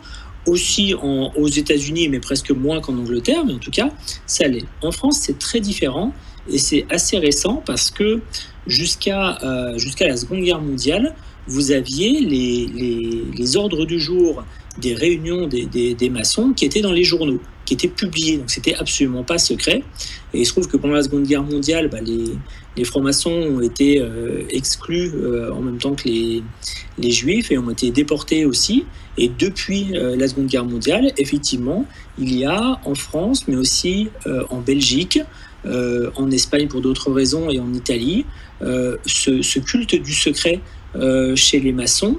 Mais quand on en parle avec des Anglais, ils nous regardent mais comme si on était des extraterrestres. Hein. Pour eux, ils trouvent ça très très bizarre, effectivement, qu'on se cache comme ça. Et ça nous vient vraiment de la Seconde Guerre mondiale et puis d'un anti-maçonnisme. Mais là, c'est un peu le serpent qui se mord la queue. C'est-à-dire, est-ce que parce qu'on est trop secret, trop discret, on nous prête des mauvaises intentions, et donc parce qu'on nous prête des mauvaises intentions, on va être encore plus discret. Donc là, je trouve que c'est un cercle vicieux qui est en train de se développer, et je ne sais pas comment on pourra en sortir. Par contre, une chose est sûre, c'est que vous pouvez très bien aller dans une tenue, ce qu'on appelle les tenues blanches ou dans les conférences, qui se font régulièrement dans la plupart des grandes villes de France pour pouvoir voir une tenue, pour avoir un sujet qui est traité en maçonnerie. Voilà, ça se fait assez régulièrement. Et donc, il y a vraiment cette ouverture-là, sans aucun souci et sans aucune obligation d'adhérer ou quoi que ce soit. On ne prend pas vos coordonnées, on ne vous écrit pas après pour vous faire rentrer, hein. C'est pas l'idée, c'est juste d'être ouvert, c'est ouvert au public et on peut aller voir ce qui s'y passe, aller rencontrer dans un temple, voir comment c'est fait, voir comment ça fonctionne. Donc ça, c'est sur cette dimension-là, et effectivement, je trouve que la franc-maçonnerie gagnerait à être moins secrète en France. C'est aussi pour ça que j'ai mon compte YouTube, que je fais sur Insta, etc., pour justement on essaye de se bouger un peu plus et d'être un peu plus à l'image des Anglais qui n'ont pas honte d'être francs-maçons, parce que ce qu'on y fait, on n'a aucune raison d'avoir honte de ce qu'on y fait. Et on devrait effectivement dire un peu plus en détail ce qu'on y fait. Mais aujourd'hui, il y a déjà quand même pas mal de choses sur Internet pour le dire. Sur la partie Afrique, vraiment, si j'avais su qu'on tournerait sur ce sujet-là, je me serais peut-être un peu mieux renseigné. Parce que forcément, j'ai un avis de très loin par rapport à des choses que j'ai pu entendre, que j'ai pu voir de loin. Est-ce que tous les dirigeants africains sont présidents de leur loge? Je ne sais pas. Je sais qu'il y en a certains, ça c'est sûr. Je ne sais pas si c'est si courant que ça. Voilà. Et je ne trouve pas si effectivement cette notion de petite cour dont je parlais tout à l'heure est bien la réalité. Je ne trouve pas du tout que ce soit normal en franc-maçonnerie, et on devrait faire quelque chose. Mais voilà, c'est un peu les relations diplomatiques maçonniques entre pays peuvent être un peu étranges. En France, le président ne l'est pas. Et ça fait longtemps qu'il n'y a pas eu de président franc-maçon. Il y en a eu à la Troisième République, donc ça date, c'était il y a plus d'un siècle, où justement à une époque où on se revendiquait beaucoup plus ouvertement franc-maçon, donc bien avant la Seconde Guerre mondiale. Vous aviez un certain nombre de ministres, voire de présidents qui ont été francs-maçons, et tout le monde le savait. Il y a même des caricatures anti-maçonniques, les représentant avec des tabliers qui étaient publiés assez souvent. Donc voilà, et après en quotidien, moi avant même d'être franc-maçon, j'avais autour de moi des gens qui s'étaient révélés comme étant francs-maçons. Chacun est libre de le faire. Il n'y a pas d'obligation de le dire ou de ne pas le dire. Mais par contre, la seule obligation qu'on a, c'est de ne pas dire le nom de quelqu'un qui est franc-maçon, notamment parce que ça n'existait pas avant la Seconde Guerre mondiale, parce qu'il y a des gens qui ont été déportés à cause de ça. Merci, ok. Merci. Merci, Paolo. Question, c'est possible. Non, une question seulement pour le moment. Donc, il nous reste aussi 15 minutes pour conclure le débat. D'accord, on prend celle de Paolo, après un autre. Donc, ma passe une message. Donc, on a un autre débat à partir de 23h sur Paul Kagame. C'est le Messie de l'Afrique, point d'interrogation. Donc, il y a une chose que vous pouvez abonner sur notre page pour ce corps TikTok à partir de 23h. Merci. Ça va le go ahead. waaw benn dama am benn laaj pour sëñ boobu nangam maçon ak beneen bi pour professeur bu gàtt rek bu dee kii bi bu dee pour waa ji suñu gan gi ñu koy jaajëfal di jaajëfal ñi nga xamee ne may nañu ñu mën a jàkkaarloo koo xam ne tey maa ngi mën a jàkkaarloo moom mu ne moom franc-maçon la beneen bi mooy ñoom li ñuy wax que ci wàllu fraternité te ñu am des chefs de l'État yu affirmé ne ñoom franc-maçon lañ benn mën naa ci tudd ku mel ni Yaya Poni non pas Yaya damay dundee. kii ça dopp ko wax ci kan la non kii da nga bëgg mu tontu la moom. man samay tubaab daa baaxul. On traduit après. Non, tu peux essayer. Le lac français. Ah, si tu peux le faire, essaye. C'est mieux. Ou bien on traduit après. Il y a des présidents qui se réclament être franc-maçon. Et si on voit leur acte, ils sont en train de réprimer leur peuple en disant des fraternités, quelque chose comme ça. Qu'est-ce qui empêche les loges de leur interdire ces pratiques? Baax na di ma ko waxee noonu wala. Baax na nañ macha Allah. Voilà. Di jëm ci professeur. dañ doon gis bu njëkk ba masuñu gis waaw bi ci des mooy professeur Cheikh Omar Diagne maa ngi lay ziar Cheikh Abdallah léegi dañ doon gis bu njëkk ñu ko daan nëbbu maa ngi dégg sëñ bi ki doon wax léegi sëñ bi maçon nee na sax France dañ ko doon nëbbu avant guerre mondiale parce que dañ leen doon déporté pour loolu doon nañ gis Sénégal kenn du ko fi ñeme woon na fësal tey ñu gis ku mel ni Maître Yérim Thiam mu affirmé ne moom la léegi ndax demaguñ ba ci Sénégal léegi ak riir mi ni mu mel ak riiram xaalis biñ leen di tuddal ak yu demee noonu ndax kon yow tiitaloo suñu réew yow bi nga xam ne xam nga ci lu bari ak ñoom Babacar ak yooyu que ndaw ñi gën cee dem ak yooyu loolu laa lay laaj beneen bi mooy ndax la république privée du Sénégal bi nga xamoon ne yaa ngi ko doon bind ndax amoon éditeur bu lay édité yomboon na loolu bëggoon naa la koo laaj ndax seeni gàllankoor ñoom pour professeur Cheikh Omar Diagne. Ok. Grand météo. Oui. C'est bon. Oui, c'est bon. Oui, mais je pense qu'il est à mesure de comprendre ce qu'il veut dire. C'est à peu près ce que j'avais demandé. Par rapport au fait que certains chefs d'État qui se réclament ouvertement de la maçonnerie et autour d'eux des gens qui gravitent, qui utilisent le réseau, mais pour se faire de l'argent et surtout c'est des dictateurs, quoi. C'est des régimes liberticides et qui utilisent maintenant l'aura de la maçonnerie pour dompter leur peuple. Je pense que c'est ce que ça veut dire. Et s'il peut revenir là-dessus, voilà. Ouais, encore une fois, moi je vous l'ai dit tout à l'heure, moi je ne maîtrise pas assez bien le sujet de la franc-maçonnerie en Afrique. C'est effectivement un peu cette vision que j'en ai, et pour moi c'est totalement antinomique avec ce qu'est la maçonnerie. Et aujourd'hui, quand vous avez ce genre de pratique et qu'il y a justement ce lien avec la Grande Loge Unie d'Angleterre, je ne comprends pas, moi, pourquoi la Grande Loge Unie d'Angleterre ne fait pas quelque chose et ne retire pas justement ce lien avec eux. Donc, je pense qu'il y a des notions de diplomatie maçonnique internationale, mais qui pour moi entachent grandement l'image de ce qu'est la maçonnerie, et que quand l'Angleterre fait ça, même si ça a été la première grande loge, même si tout ce que vous voulez, ça rend pas service à la franc-maçonnerie, bien au contraire. Alors, dans la lignée de cette question, j'aurais juste voulu une question sociologique. J'ai cru comprendre dans les 200 loges existantes, il y a deux plus grandes, donc l'Angleterre qui est le père fondateur et la France. Donc, est-ce que ça se dispatche ainsi en Afrique, c'est-à-dire l'Afrique anglophone, c'est la loge anglaise, et l'Afrique francophone, c'est la loge française. Je voudrais juste situer sociologiquement comment ça se dispatche en fait. Et si vous avez des notions dessus, bien sûr. C'est un peu plus compliqué que ça. En fait, dans quasiment tous les pays, vous avez une loge, une obédience, on parle de grande loge ou d'obédience. Vous avez dans chaque pays une obédience qui est reconnue par l'Angleterre. Donc ça, que le pays ait eu un lien avec l'Angleterre ou la France, peu importe, normalement tous les pays ont ont une grande loge reconnue par l'Angleterre, tout comme en France, on a cette grande loge-là aussi, reconnue par l'Angleterre, qui s'appelle la GLNF en France.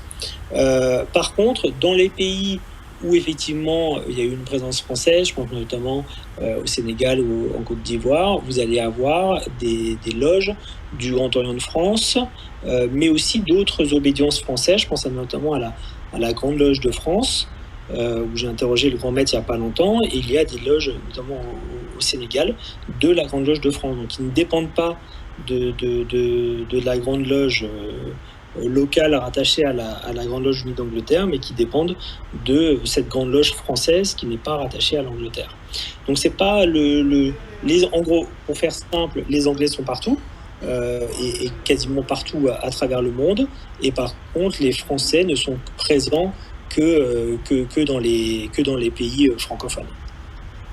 D'accord, mais du coup, là, ce que vous dites, ça me soulève une question que quelqu'un vous avait posée. Après toi, il y a beaucoup de... C'est bon, parce que t'as aussi pas, c'est la dernière question, s'il te plaît. Oui, c'était Météo, je pense, qui avait posé la question en disant ce serait une société secrète qui va dominer le monde, et vous répondiez que c'était pas possible parce que les loges ne s'entendent pas. Donc j'étais un peu restée sur ça. Là, vous êtes en train de dire que donc finalement, tout compte fait, c'est la loge d'Angleterre qui adopte toutes les loges, donc ce serait la loge mère, en fait. Alors, il y a effectivement la loge mère d'Angleterre qui a une obédience en lien dans chaque pays. Mais en fait, dans la plupart des pays, vous allez avoir 2, 3, 4 obédiences. Donc en fait, la Grande Loge unie d'Angleterre a effectivement des liens avec des loges partout dans le monde, mais ça ne représente pas tous les maçons du monde, même pas la majorité des maçons du monde. Juste, ils sont présents dans le monde entier. Mais dans la plupart des pays, par exemple, les Anglais ne reconnaissent pas les femmes, par exemple, les sœurs.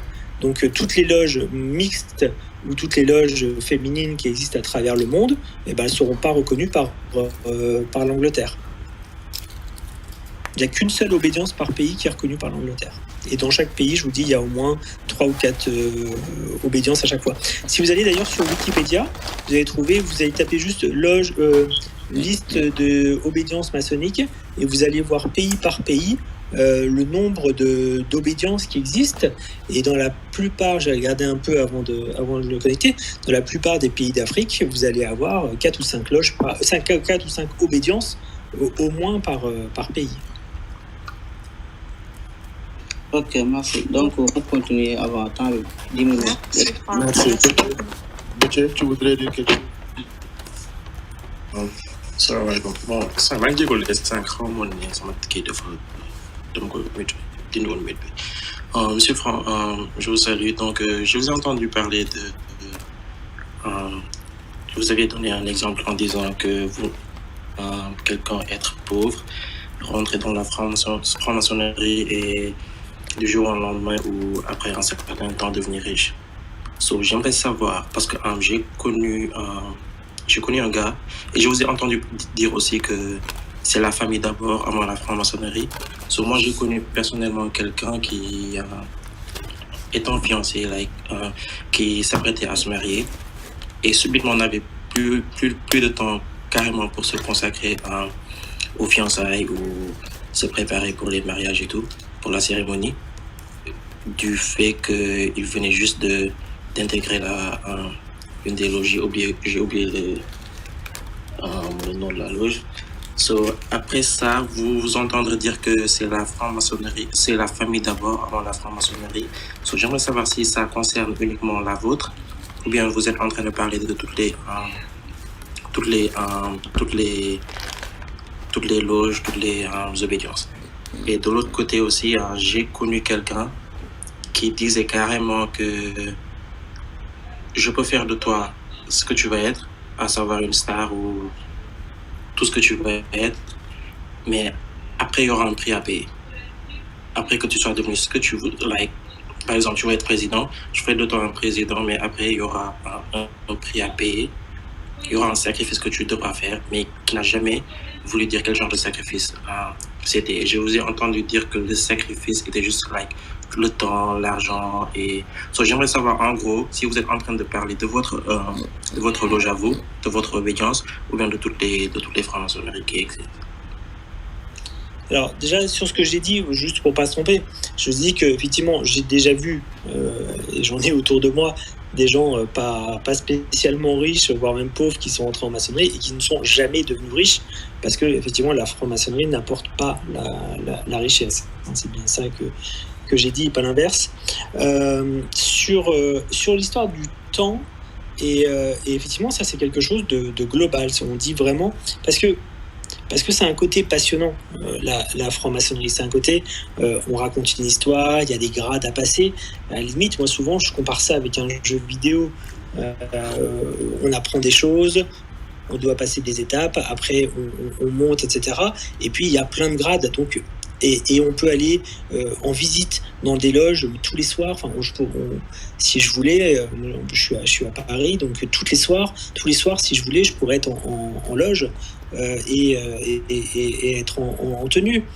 Mais parce que c'est un côté passionnant. Mais justement, on nous dit bien de respecter d'abord sa famille et son travail.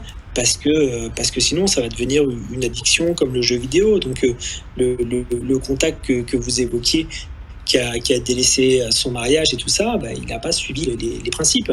Ça arrive, hein, c'est pas parce qu'on vous dit qu'il faut faire ci ou qu'il faut faire ça que tout le monde va le respecter parfaitement.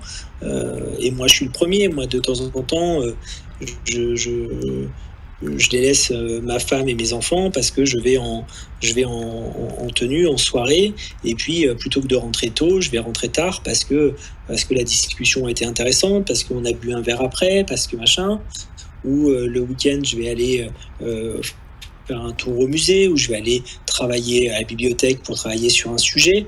Voilà, il faut faire attention à ça, parce qu'effectivement on peut se laisser aspirer, non pas que la maçonnerie nous pousse à passer tout ce temps-là. Il n'y a personne, il n'y a pas un vénérable maître, ou il n'y a pas un officier, ou il n'y a pas quelqu'un qui est venu me dire il faut que tu travailles plus, il faut que tu fasses ça 24 heures sur 24. C'est moi-même qui prends le risque finalement de trop m'investir dedans. Et c'est pour ça qu'on nous rappelle bien, et ça c'est pas que chez nous, c'est en général, que ça doit passer après. Et de la même manière, la promesse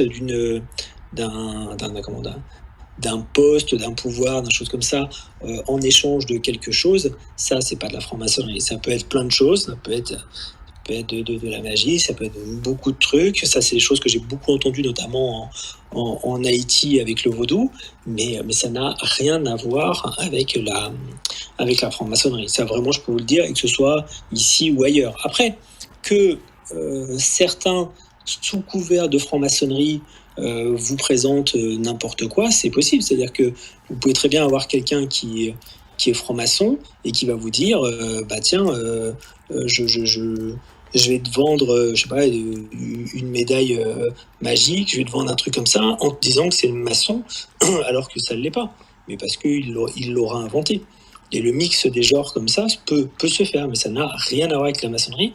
Aujourd'hui, il n'y a aucun texte, aucun rituel maçonnique qui se réfère à ce genre de choses. Merci beaucoup. Bon, il ne reste que 4 petites minutes. Je ne sais pas si quelqu'un voudrait dire quelque chose.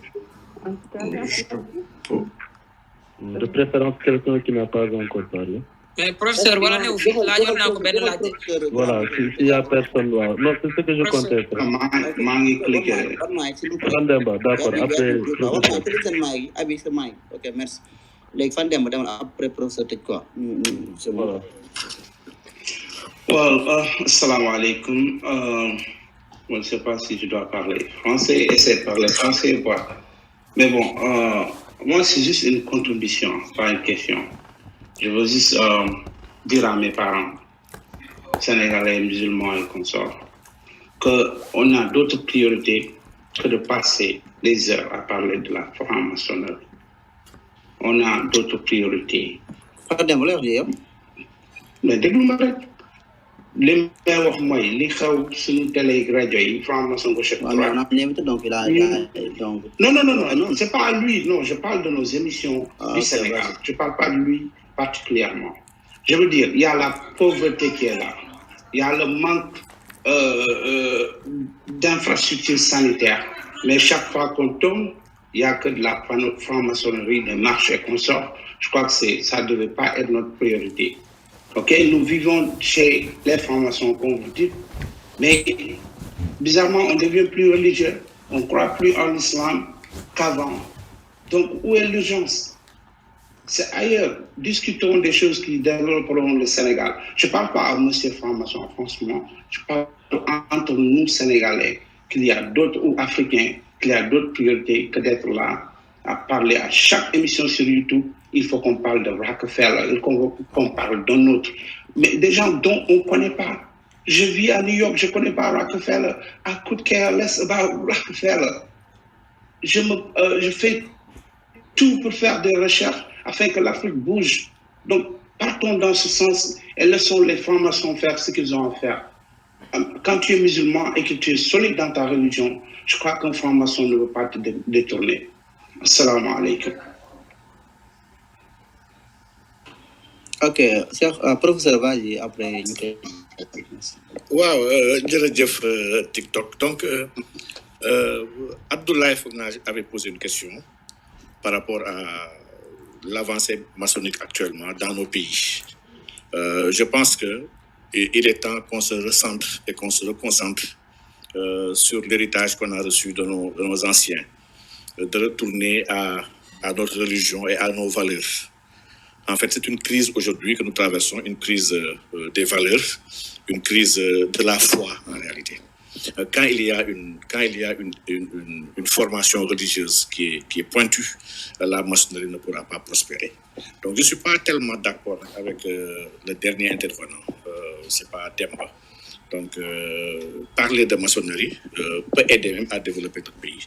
Parce qu'il y a des réseaux maçonniques aujourd'hui qui s'organisent au plus haut sommet de notre pays, qui dilapident les marchés publics. Ils se donnent des marchés entre eux, entre frères francs-maçons, détruisant en fait les finances publiques de nos pays, donc détruisant aussi les bonnes mœurs et les foi. Ils œuvrent dans la légalisation et dans la permission de tout ce qui est contraire à nos valeurs historiques, sociales, culturelles et religieuses. Effectivement, régler ce problème-là fait partie de ce qui va développer notre pays. Donc, on ne peut pas ignorer un facteur pour faire avancer le pays.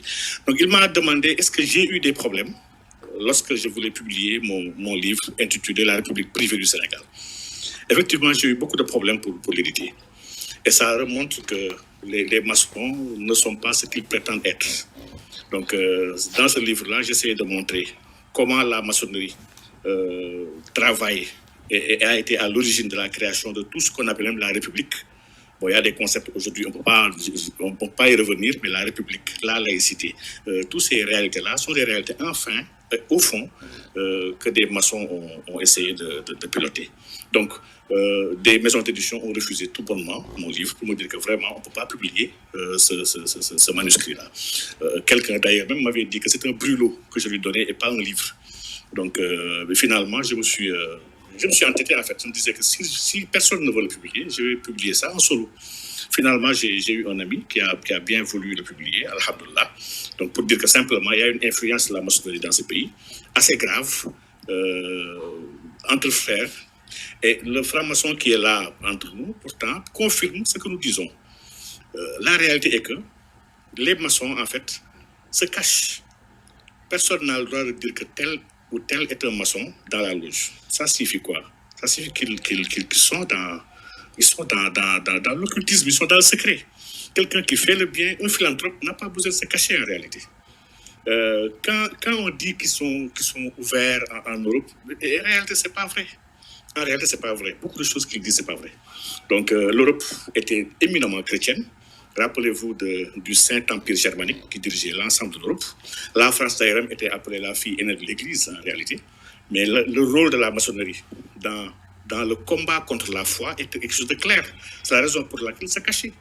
Donc, durant les révolutions, je ne vais pas de révolution, durant les guerres mondiales, spécialement la Deuxième Guerre mondiale, effectivement, Hitler avait tenu, parce que le nazisme était contre la maçonnerie et l'homosexualité. Donc, les loges maçons ont fermé en France et dans tous les territoires occupés. Donc pour dire que je renvoie simplement à plus de recherches pour la plupart. parce que les maçons jouent sur la naïveté ou bien l'inculture de la majorité de ceux qui les écoutent. Beaucoup de choses qu'ils disent vraiment sont erronées. À commencer par ce qu'ils commencent et la maçonnerie est contre même l'égalité des gens. La dame Abi a posé une question pertinente. Les femmes ne sont pas reçues dans la maçonnerie atlantique. Et quand il dit maçonnerie anglaise ou française, la maçonnerie anglaise est l'origine en réalité. Parce qu'aujourd'hui, le plus lointain, en tout cas, texte de référence de la maçonnerie, ce sont les constitutions d'Andersen de 1717. Et dans ces constitutions-là, sincèrement, les femmes ne sont pas agréées. Donc la maçonnerie n'est pas égalitaire. Elle n'est pas sociale comme elle le prétend. Elle n'est pas libertaire. Donc vraiment, c'est un tas d'illusions en tout cas qui sont vendues aux gens. Je finirai juste par préciser un grand mensonge qui est proféré par les maçons, à savoir la maçonnerie du prophète Salomon, Suleiman, qui est un prophète de la religion musulmane comme de la religion chrétienne, fils de David, celui qui a construit le temple, le grand temple de Jérusalem. C'est un grand mensonge de l'attribuer une pseudo-maçonnerie. Ils ont emprunté des outils et une histoire, l'histoire de la construction de ce temple. Hiram Abi, qui s'appelle Abif, avec le secret qu'il avait. C'est eux qui ont créé, qui ont repris l'histoire de Suleiman et la construction, qui l'ont intégré dans le rituel pour une mort et une renaissance dans la loge, surtout dans les premiers grades, les grades d'apprentis et de compagnons. Mais c'est totalement faux. Salomon était un grand prophète, agréé par son Seigneur, qui vivait un monothéisme pur, qui ne s'alliait pas au diable et aux chéatines.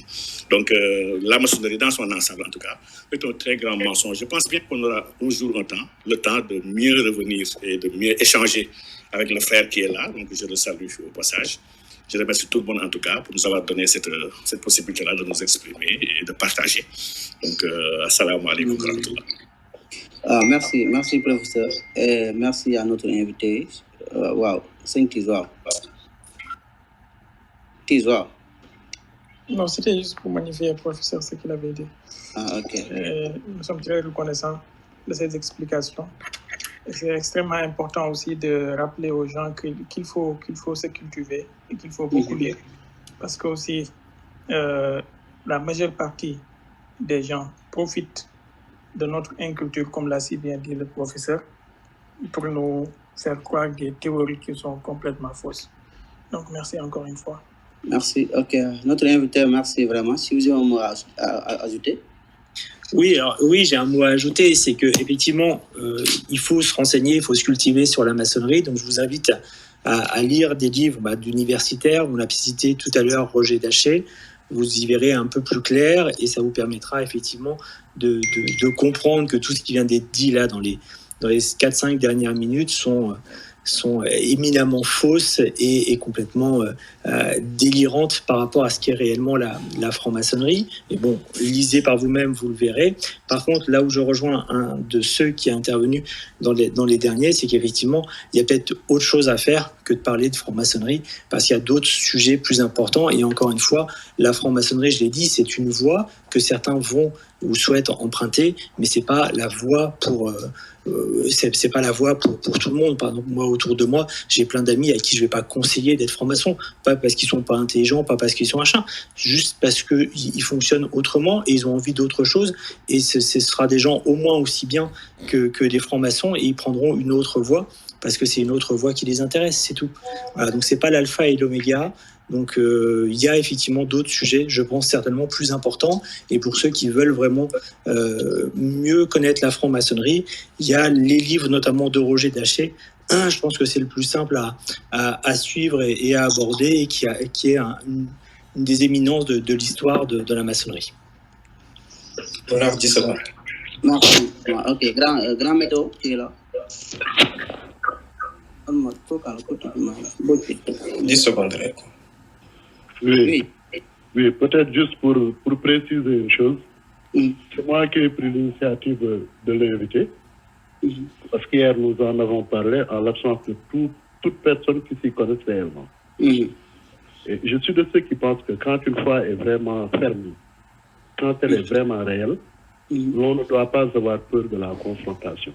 Tout au contraire, je me dis que ce sont ces genres d'exercices-là qui nous réconfortent sur notre foi et qui nous permettent surtout d'enlever le voile sur cette nuit. Donc, le remercier, lui, Franck, d'avoir été là. Ouais. Remercier le cher professeur et toute l'audience. Merci. Vraiment, merci vraiment. Merci à tous. On vous remercie vraiment. Ok, sama gars ñu ñëwaat léegi. Grand matin def nga lépp s'il vous plaît 5 secondes. Mais expliquez-le.